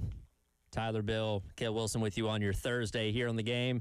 You know, we talk about there's not a ton going on in the sports world right now. What there is, though, is minor league baseball. Right down the street from us, by the way, over at Segra Park. Columbia Fireflies taking on the Salem Ridge Yaks once again tonight. I'd never heard of Ridge Yaks, by the way. That's one of the most unique names I've heard in minor league baseball. I have 2 family 4-packs from the Ticket Fairy Dreamy Josh to the text line. First 2 people to text in Firefly tickets at 803-404-6100. We'll send them your way. Again, 2 family 4-packs for tonight's game between the Fireflies and the Salem Ridge Yaks over at Segra. First pitch at 7:05. Ridge yaks? Yaks that live on a ridge, apparently. Yaks? Ridge yaks. Yeah, you know what a yak is, right? It's like a like cow. It's like closer to a buffalo. Buffalo. Yeah, big. You know, I think they have horns. Yeah, they have horns. In a very stupid way, I was going to say it would remind me of I don't know what he was, but in the animated Grinch with what is it? Benedict Cumberbatch is playing the Grinch. Okay. You know what? Y'all ever seen the animated one? The new one. I guess whatever. But what I was going to say is that I feel like is a yak. The whatever he was supposed to have picked up I think it's supposed to be a reindeer, but this one looked bigger. By the way, real quick, promotion tonight. I don't know if you just mentioned this because I was too busy looking up something for the cap. I'll come. There's a lot going on with the Fireflies, but if you win these tickets, if you're trying to get them, if you win these tickets, it's 25-cent hot dog night. Oh, fantastic! That's right, 25-cent hot dog night, and I think they got a beverage special as well because I want to say they're trying to do the 9 and 9 or something again. Isn't it Thirsty Thursdays? 9 and 9. It is Thursday. Yeah, I think it's like the beer's like $2 or something too. Don't quote me on that. But the ones I've been to, I think they have discounted beer too. $1.50. Okay, fantastic. $1.50 Bud Light, $4 16-ounce Budweiser. Heck yeah. $3 fountain sodas. Yeah, there you go. So anyway, but yeah, Thursday, but 25-cent hot dog night. So you get free tickets from us. You can go buy 8 hot dogs. That's $2. A couple sodas or whatever it is. I mean, you might be looking at a $15 night to go to the ballpark. Perfect. Good job. Can I admit something for a second? Sure. I've never been to a Fireflies game. Really? It's just on the other side of town. I don't go. It's fun, man. I need to. I've been to like 3. It's fun. Have you? Yeah, If you got nothing else going on. I haven't been in a stadium. I went to stadium. We did a show there one time, long time ago when it first opened. I haven't been. I need to go back. I'd recommend. Yeah, check it out. I feel very good about my NASCAR pick. Yes, because I get so. We talked about this the other day about me crying when I was little, losing stuff. I'm still ultra competitive, and so I felt like I was stepping out of my comfort zone, but I couldn't. I found the stats on Austin Hill for what is it? The O'Reilly series. The O'Reilly series. Yes, and he is dominant at Atlanta. Yes, and so I was confused because I couldn't find him on the NASCAR. Like he's not even in the top, I think 36 of the point standings. Well, he's not. He can't earn cup points because he's an O'Reilly driver. Right. So you can only declare for one series. Okay. So he is, because of Kyle Busch passing away, he's filling out the rest of the year in the renumbered 8 car. It's the 33 now, but he's not earning points because he's pursuing the O'Reilly championship. Okay. Now here's the reason I was going to make that pick. For one, he is really good. He's won five races. They're 250 mile, 250. But check this out. So in 2001, when Dale Earnhardt gets killed at Daytona, Kevin Harvick takes his place. The car number goes from 3 to 29. And in his third start, Kevin Harvick wins at Atlanta, edging out Jeff Gordon at the line, one of the best races of all time. Austin Hill fills in after Kyle Busch passes away prior to the Coke 600. This weekend at Atlanta will be his 8th start in the formerly numbered 8 car at a track he is very, very good at. Yes. I'm not saying it's going to happen, but how emotional would that be if we got a similar situation to 2001 and Austin Hill in his 8th start in the former 8 car won? If I win that, I'm caught. Let me just say this. If I win this, I'm calling the morning show I hope Jen's producing and saying something every morning. Every single morning if Austin Hill wins this, because I don't want to call it my throwaway pick, but it was you've told me, you're like, hey, you like where you're sitting because you've got a bunch of great racers still left in our Survivor Challenge. Sure. I've taken a bunch of. So I was like, all right, but I saw the stats and I couldn't quite. I don't know it well enough. I was like, why is this stats not equaling what I'm seeing? So, all right, I feel good now. Like my day is almost made. Okay, we'll see what happens. All right, when we come back in the next segment, prepare yourself accordingly because it's summertime and we're running low on topics. Therefore, we're going to give you an introductory into some lacrosse. By the way, one more Firefly pack tickets. Anybody, 803-404-6100 on the text line. Text Fireflies, you win. Get it in.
cup and a half of coffee, I feel pretty good now.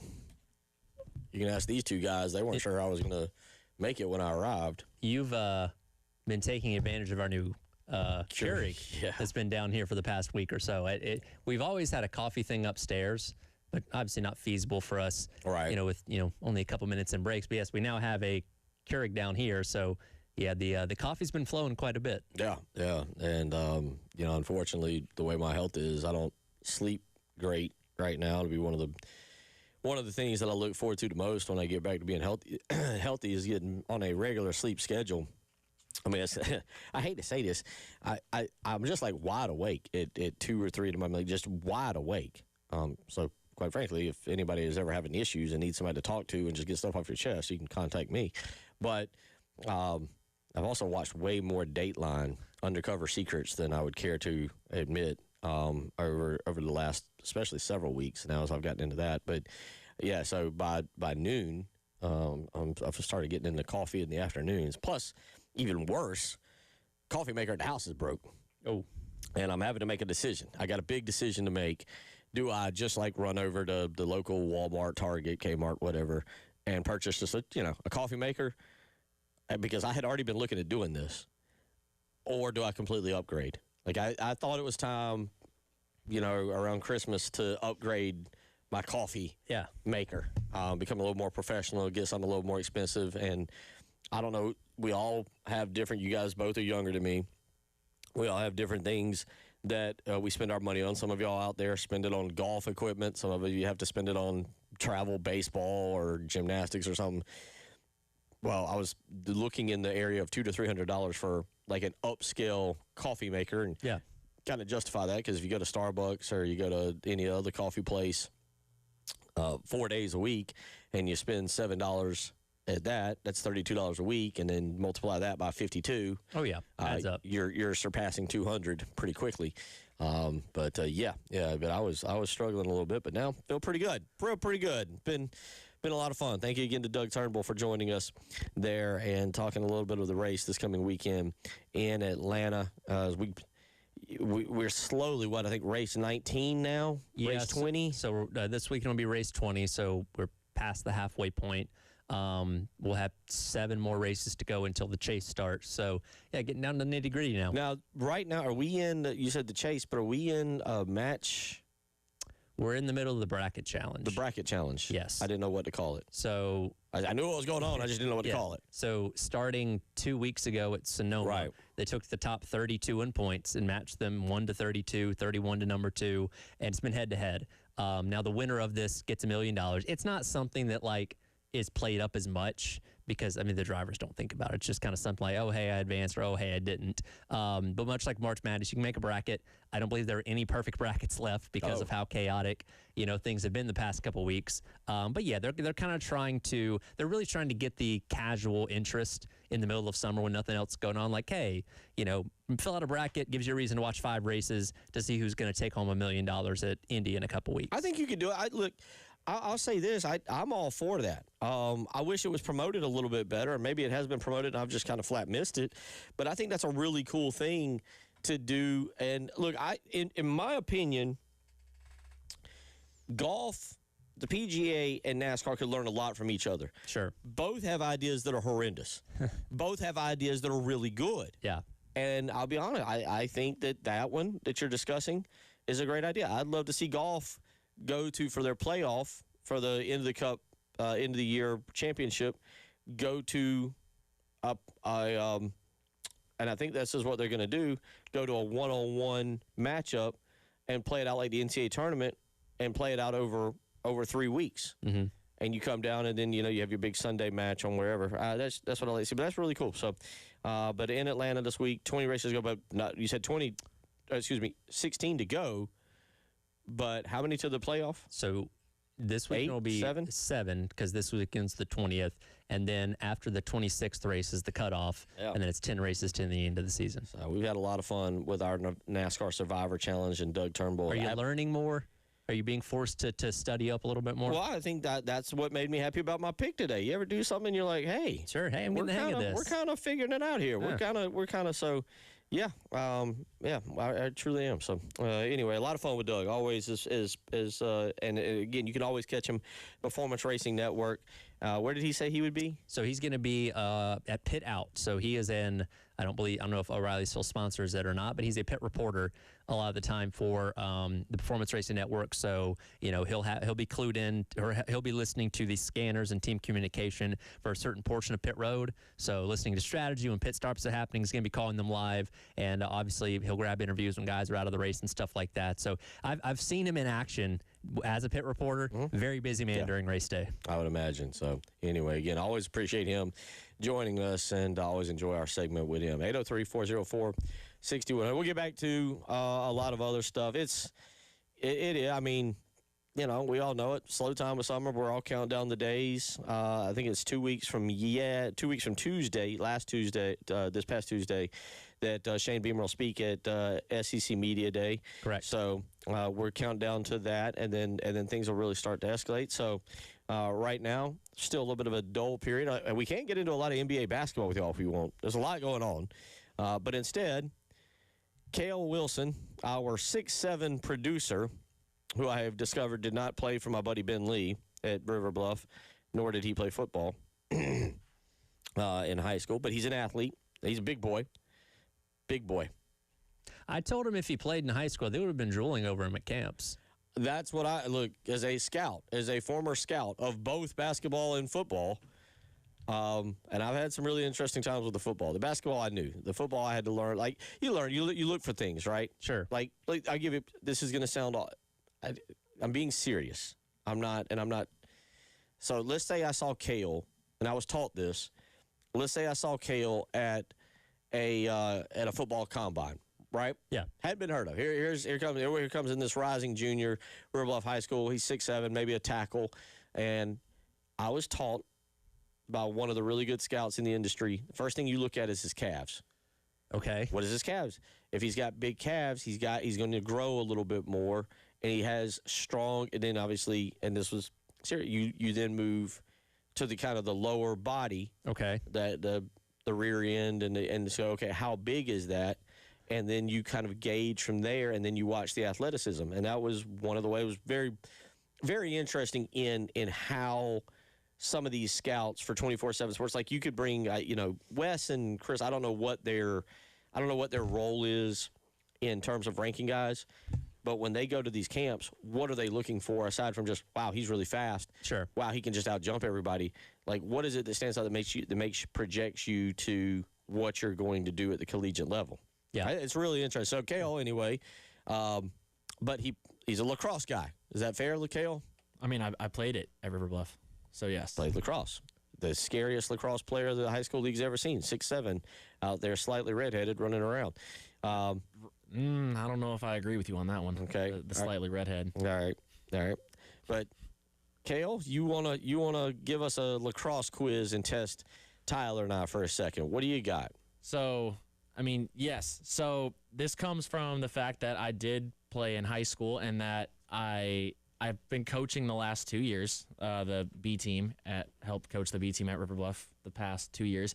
And I helped do social media for the 107.5 The Game Instagram during the spring. I go to lacrosse games and help put coverage to get some content for the Instagram page, and it's pretty entertaining. So I'm interested to see how you guys do in this. All right, roll it, rock, or fire away. All right, first question. Obviously, both of you guys can answer, and then when you give your answers, I will tell you what the actual answer is. How many points is a goal worth in lacrosse, in college, and high school? 1. Yeah, 1. That is correct. Now, there are 2 different types of goals in pro. You can get 1. You can get a goal that's 1 point, or you get it behind an arch, kind of like a 3-point shot in basketball. How much would that give you? I'm going to assume 2. I'm going to say 3. Tyler, you are correct. It's 2. So Tyler is... I got a feeling I've already got the one question I'm going to get right. Okay. Tyler is 2 for 2. Bill, you are 1 for 2. All right. How many players have to be on the field at one time in lacrosse? Total. Seems like there's a lot of them out there. I'm gonna guess 13. Okay. Ooh. You're gonna guess 13. All right, Bill. I'm gonna go with 10. It is 10. Bill, dang. you got it correct. Nice Hey, round, he's though. right. It does seem like there's a lot out It there. does, yeah. 20 of them. Okay, that makes sense. So it depends on what side or what part, what side of the ball you're on. So if you are on the defensive side, you can have 6 defensive guys on the field, and then there's the goalie, and then there's the attack, which can't come to the which can't come to the other side, because you're playing defense. And Okay. there can only be 7 or 6 guys on one side of the field at each time.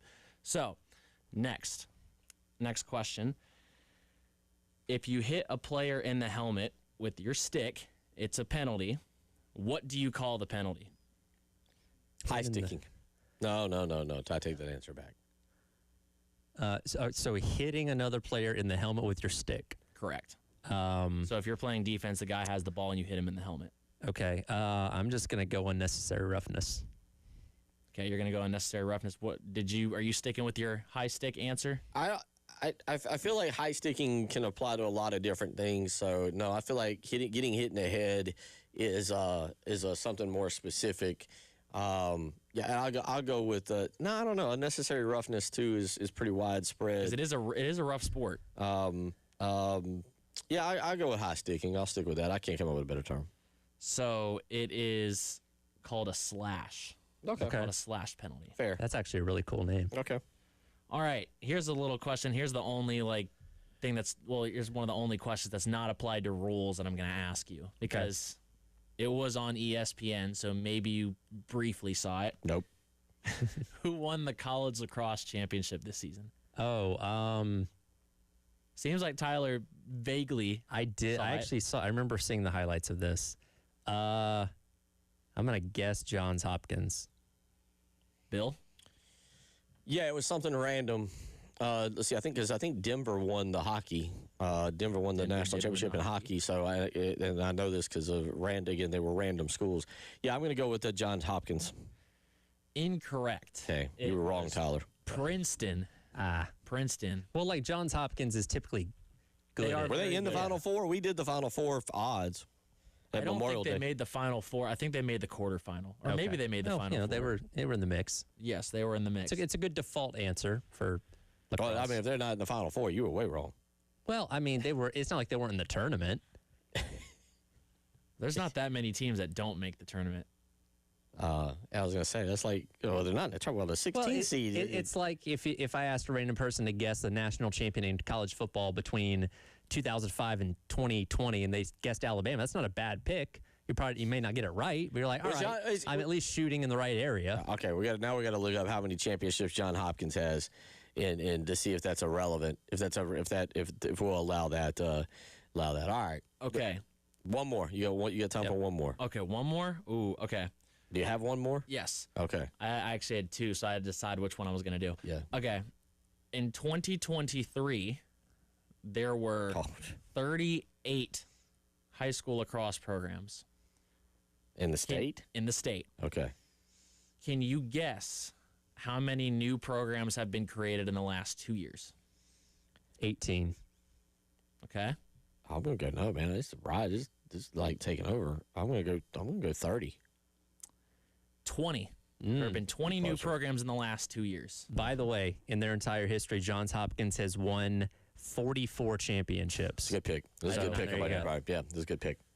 803-404. Now we know lacrosse. Yeah, well, we're closer to knowing Stick lacrosse. around during the spring. You'll be back during the spring. We're close. Yeah, well, don't worry. That segment will return next spring of 2027. That is my favorite sport behind football. If you woke up this morning and you were like, I'd like to know a little bit of lacrosse, guess what? We just took care of it. Hey, if we get really slow, I can quiz you on scholastic wrestling. Oh, good Lord.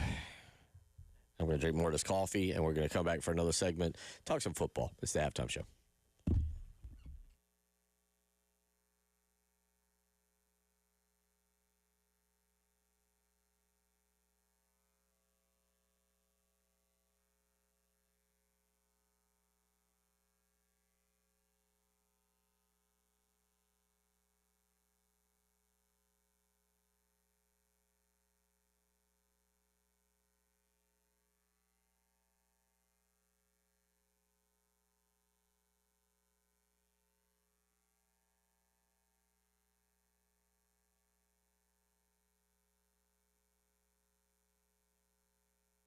Bill Gunner for Mid-State Roofing, the leader in the roofing and waterproofing industry for over 30 years. You always hear me talk about their customer service, but of course, one of the reasons is because Mid-State Roofing roofs the entire state. They're ready to help you no matter where you are listening this afternoon. It can be here in Columbia, it can be down in Charleston or Myrtle Beach, maybe up in Greenville or Spartanburg. Mid-State Roofing helps the entire state. So no matter where you're listening this afternoon, call Mid-State Roofing, 803-356-1919. Again, that's 803-356-1919. At Mid-State Roofing, they design and install bonded systems with a design and install bonded systems with a protective guarantee that keeps your operation dry and running long into the future. And, of course, they're there for you. This is the customer service part, 24 hours a day, 7 days a week. 803-356-1919. Tell them Bill Gunner sent you.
We will talk some college football here in just a second, but I look up. Braves are playing a good getaway game today in in Pittsburgh. They're up 6-4 in the top half of the fifth. Holy cow, between them and the Yankees. Yeah. I mean, Tyler, let's start with the Braves. Sure. Dude, they're going to blow the NL East lead before the All-Star game, which is next. Is it next week? It's next week. Yeah. So this, they're wrapping up the series with Pittsburgh. They'll play the Cardinals this weekend, and that's the All-Star break. So they only have 3 more games after today. So I don't know if they're going to blow up for the All-Star break, but they could be blowing it soon. You kept warning about this. A lot of y'all did. Kept warning about this. But do you see a bounce back, or is this – because this is complete – I mean, this is the complete 180. By the way, for those wondering, they're 3 up on the Phillies. Phillies got dogged last night. But the Phillies, even though they're 51-42, might be the hottest team in baseball. Like, yeah. You throw everybody in there, they might be the hottest team. Tampa, by the way, has overcome New York, and Tampa's up 5 games on New York right now. By the way, don't look now. The Marlins are also surging, believe it or not, for a team that we typically They're 3 back. That's a good point. Yeah. The Braves in the last, not counting today's game because it's still going on, the last 25 games are 8-17, which is, I believe, the worst in all of Major League Baseball, as they just hit the skids completely in the month of June, and they couldn't hit. Right, and I know you got injuries to guys like Acuna, and Sean Murphy came back and was immediately injured again. Drake Baldwin's been injured a little bit, but like the entire offense is just completely hit a skid. Austin Riley couldn't hit the broadside of a barn. Drake Baldwin went on a long hitless streak. Like, just everything's kind of going wrong at the same time. You got injuries to your pitching staff as well. It's all kind of coming unraveled right now. And again, they did a lot of good in terms of building that lead early in the season, which I said they were going to need. As it's all coming back now, they definitely need to make some moves at the trade deadline. Because, like, okay, if you're really going to go in and try and make something out of this season, you're probably not going to be able to do it with what you have compiled right now. So I'm interested to see if they make any trades at the deadline or make any moves at the deadline to try and solidify themselves. Because, yeah, I mean, the Phillies, who, again, there's a reason why they fired their manager a month or so ago, because they were headed in the wrong direction. They fired him in mid-April, right? Yeah, maybe it has been that long. It's almost 3 months. Almost 3 months. Because Mattingly's got that team turned around. They're playing great baseball, and I don't know if you can outlast them down the stretch with the way you're playing right now. They might be coming back to earth. They're the Phillies are 5-5 in their last 10. But you're right about the Marlins. Marlins have won 5 straight and are 51-42 now, and they're just 3 games back along with the Phillies. But as we sit here and watch the Braves, I mean, they got dogged. Was it last night or 2 nights ago? 2 nights ago, 12-4. Last night, they got no hit through 7 innings. Yeah. And then they've managed to pop a couple runs there and walk away with the win. But even that wasn't the most impressive game for the most part. So, yeah, they're struggling a lot at the plate right now. Pitching's kind of coming and going. It's just been a rough, basically, month and a half for the Braves. Yeah, we'll see what happens. And then I mentioned the Yankees. They've come absolutely unglued, and the Rays have taken the lead in the AL East. At 54-36, and the Yankees 50-42. How about this? The old White Sox, 47-44, and in the lead in the Central. Now, the Central's not all that good in the American. The Guardians are 1 game back. But the White Sox, who have been the laughing stock of baseball for, what do you think, the last 3 years? Longer 4 than years? That. I mean, they've been a joke. Good for them. Good for them. And then the unnamed A's, by the way, also the laughing stock. A's. The homeless A's. The homeless A's. 5.5 back in the West. Seattle leads the West.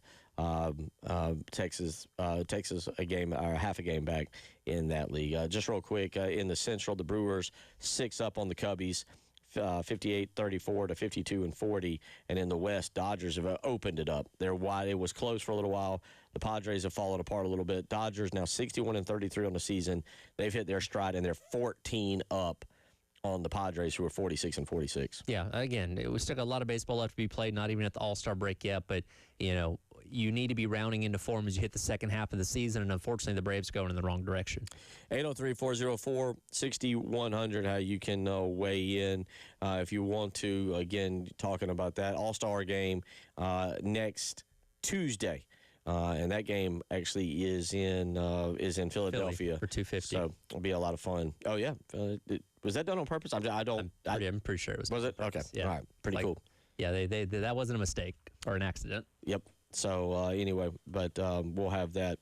We'll have some of that next week. Talk a little bit about the Home Run Derby next week as well, because of the fact that there's 2 ways to look at it. It either used to be such a great event, or it's still, how do you want to phrase it, like against the slam dunk contest and the 3-point contest and any individual contest, not really one in the Pro Bowl. But the home run derby, I think, is still the best, like, one-on. What am I looking for there? In terms of, like, a skill-based contest, I don't love, and because they have, I think, unless they've changed it, they do the clock in terms of amount of time you have. I like when you're on a pitch count. Okay. Like, because, and for one, when you're watching it, because they have one camera on the batter, one camera on the ball, and it's boom, boom, boom, boom, boom, it doesn't allow you to, like, follow the ball. It's like, oh, hit, hit, hit, hit, hit. I like it when they were on a pitch count. So at every swing of the bat, you could follow the ball, see if it went out. Okay, reset next pitch. I just think doing it with the clock, it's too quick. It just goes by too fast. I like being able to enjoy and kind of marinate on every pitch to see where it goes before the next one comes. Yeah, that'll be next week. And again, I do think it's still, I don't know if it carries the weight that it used to. But in terms of, again, like an individual all-star event, I guess is what we're looking for here, it is still the absolute best one. And you look at who's in it this year. Jacques Caglione is back in it. Ben Rice from the Yankees. Junior Caminero from the Rays, who I think will probably be the favorite there. And then a couple others who have at least as of I don't think the whole field has been announced just yet. I'm not sure. To be honest, I've not really kept up with it. I only really get into it at the very end. But, Wilson Contreras is in it. Jordan Walker with the Cardinals will be in it. He's got 21 home runs on the season. Contreras with 20. So those are the 5 guys listed right now on ESPN that will be in the All-Star break. 803-404-6100. We'll come back. We will talk football. We'll talk about those first 2 games for the University of South Carolina. I'll get back into what we should expect. What we should expect out of those games that would give us the feel-goods heading into the Mississippi State game. You're listening to the Halftime Show.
58 days until the start of college. Well, until the start of South Carolina and Clemson. And I tell you what, Kale, let's play. Let's just enjoy this soundbite from 2016, South Carolina and Tennessee at Williams-Brice Stadium.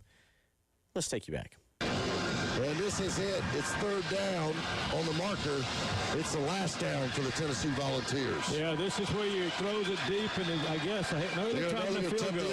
The field goal here will be from 58 yards. I don't believe that. 58-yard field goal attempt. 47's a career long for Aaron Medley.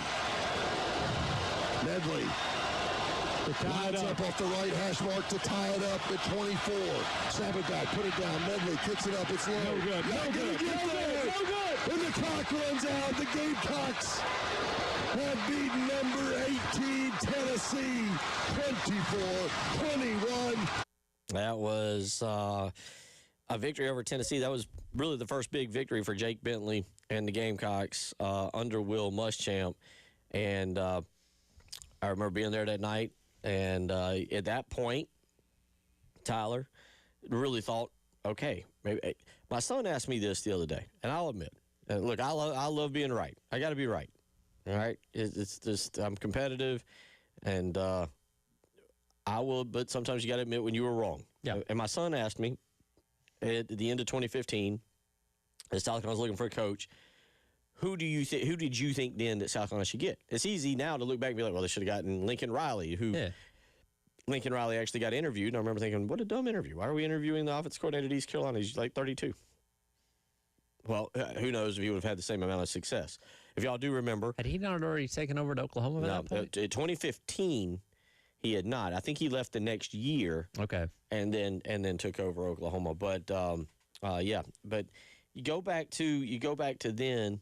Or you go back to 2015 when South Carolina was going to hire a coach. There wasn't a lot of great names. Yeah. There wasn't. Tom Herman was the name. Kirby Smart and Tom Herman were the names. Sure. And South Carolina was going to hire Kirby Smart. That's a pretty well-known story. And Georgia fired Mark Richt. Yeah. Mary Beth had already bought him the Carolina tie, right? Oh, I'd not heard about that part. Oh, or you know what? Maybe it's maybe I'm thinking of Auburn. I think there was a situation where he was being interviewed by Auburn maybe a year or so before. Okay. And Mary Beth, his wife, had apparently already bought the tie with their colors for the press conference, and then something happened. It's either Auburn or Carolina. I can't remember which one, but I know he was very close to being the head coach here. It was probably South Carolina because it was pretty much this is where he was coming, and then Georgia jumped in.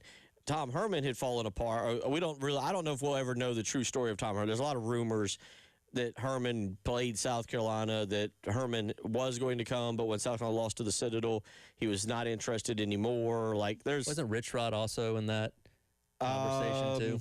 I don't remember him being a serious. If he was, I don't remember him being a serious. Maybe that was the he was different coaching. He cycle. got interviewed. I don't really know what happened, but when he was at Arizona, he did get interviewed by Ray Tanner. When they hired Shane Beamer. Okay. And everybody was pretty upset about I knew there was one coaching search where he was involved. Everybody was actually pretty upset about that, A, because they felt like he did it only to get a raise, and B, because nobody wanted Rich Rod. Right. He was about to be fired from Arizona anyway. But to go back to 2015, I actually wanted Will Muschamp. If you just sat here, then I was doing a radio show here in town, and I was like, I think they got to hire Will Muschamp. And, of course, people are like, look what he did for Florida. I was like, it's Florida. It's different. Plus, South Carolina has always been successful when it's run the ball and play defense. That's been when they've been great, that's been their MO.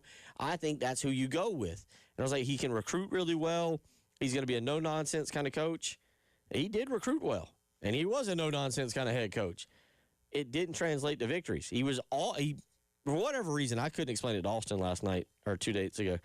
He just didn't. It didn't work. It just simply, him being a head coach just doesn't work. But he's actually what I wanted. When they beat Tennessee on October 29th, that Saturday night, it was Jake Bentley's second start. Mm-hmm.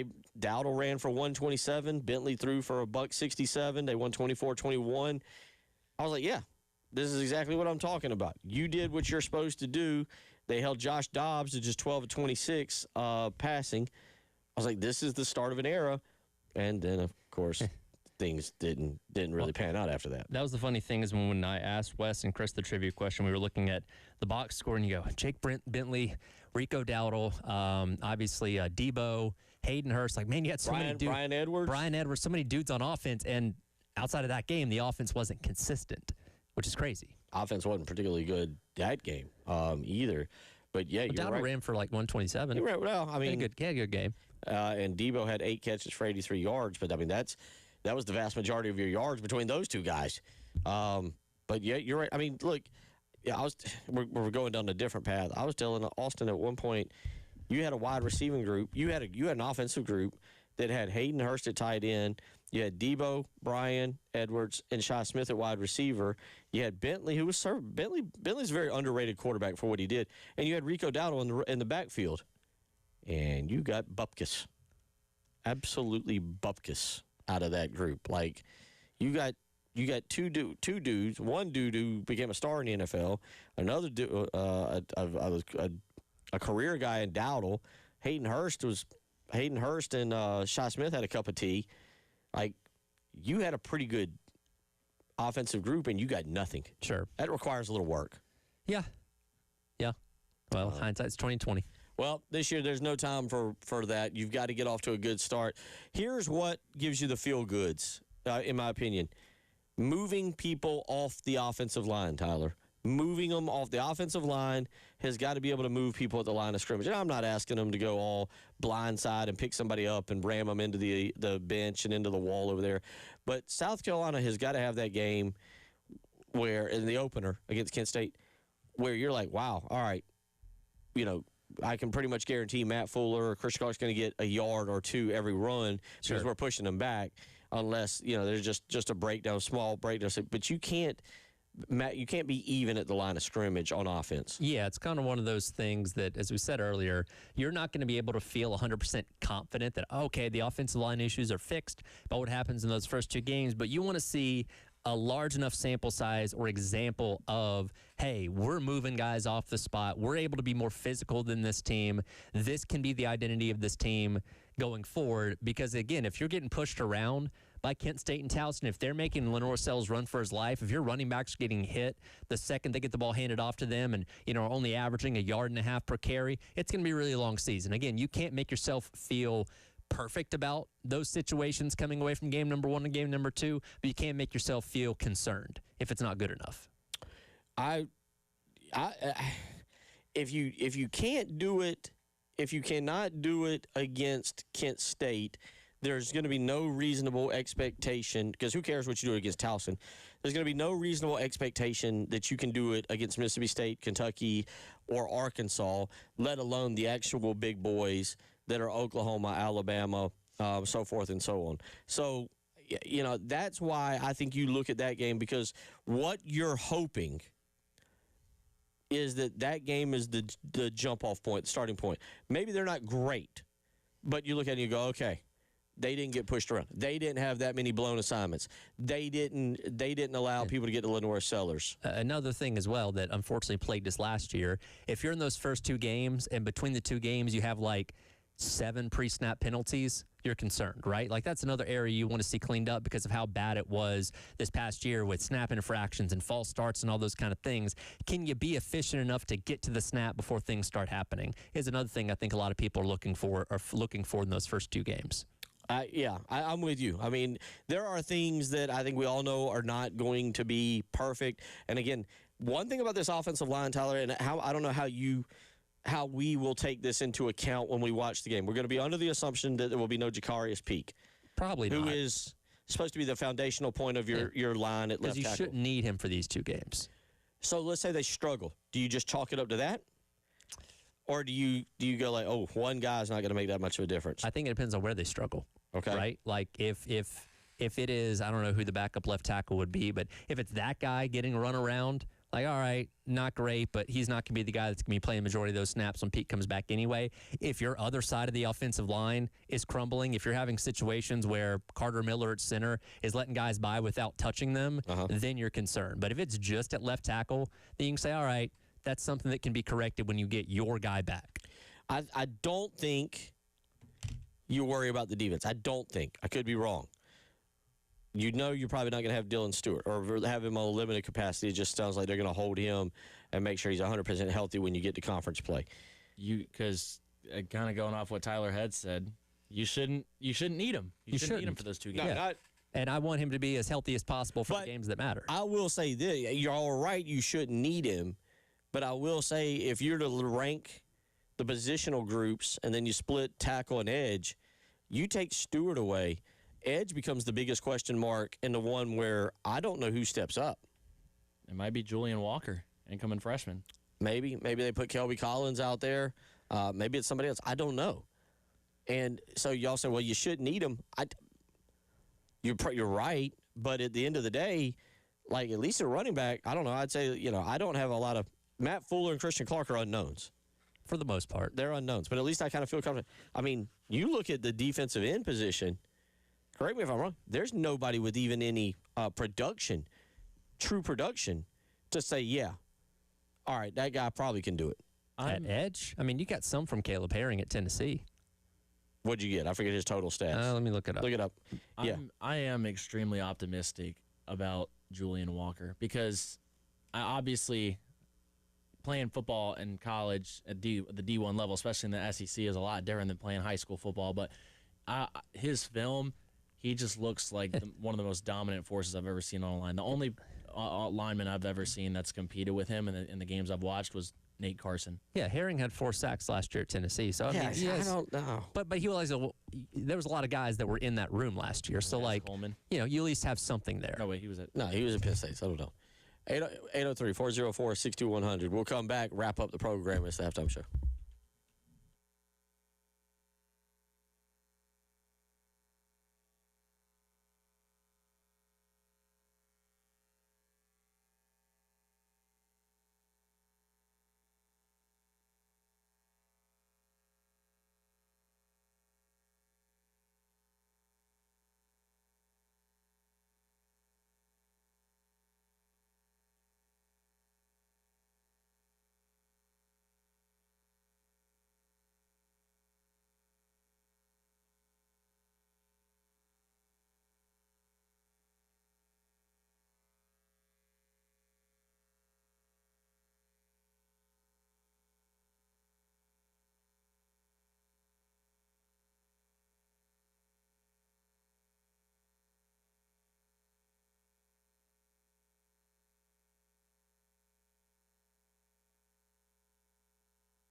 What you looking up?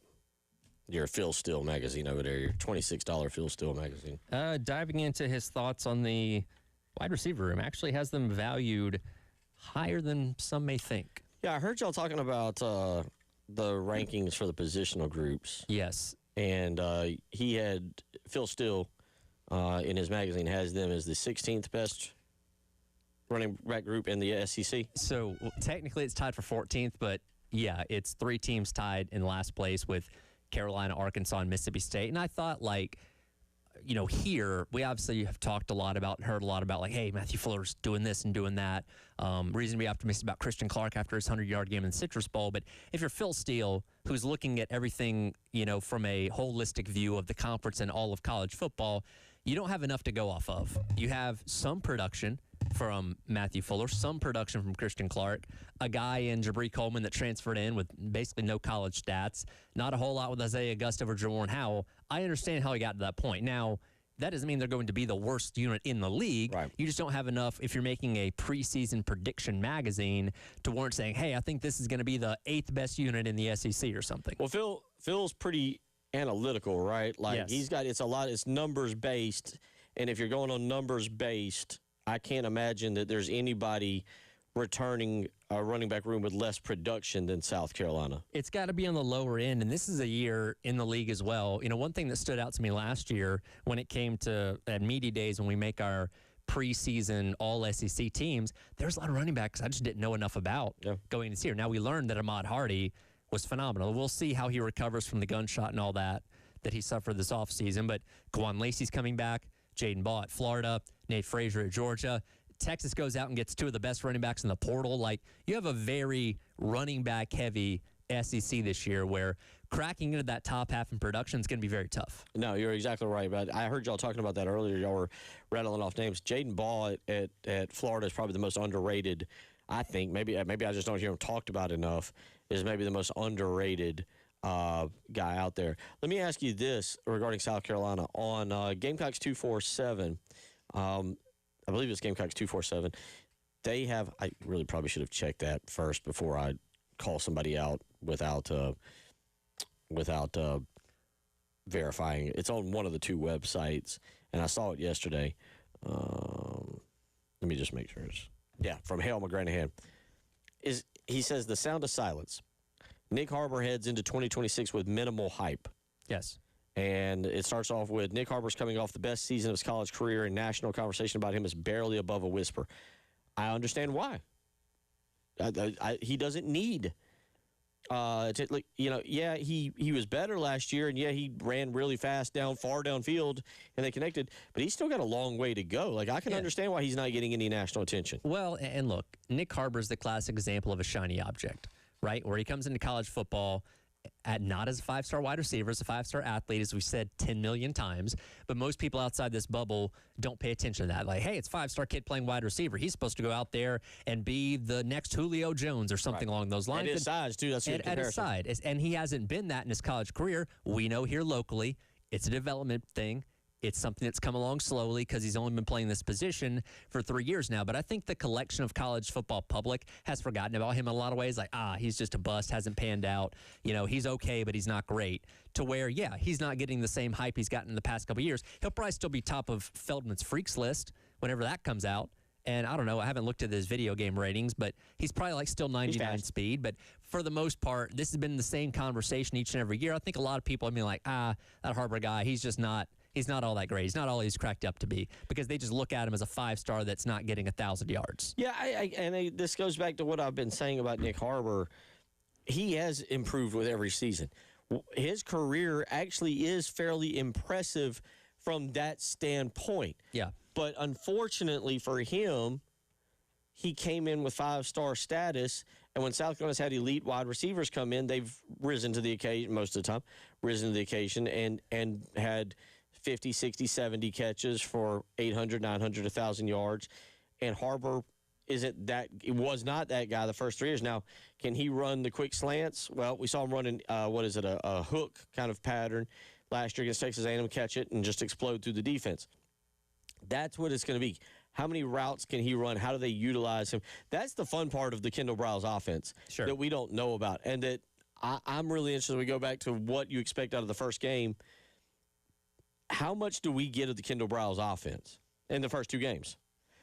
Because it's 8 quarters. You can't withhold, I don't think, you can withhold 50% of your offense. Maybe you can.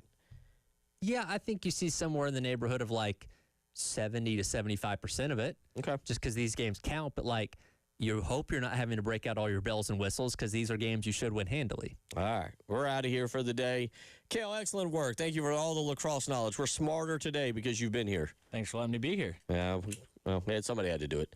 We appreciate it, though. We are all, again, smarter in lacrosse because Kale Wilson was here today. Y'all have a great day. We'll be back for a fun Friday show.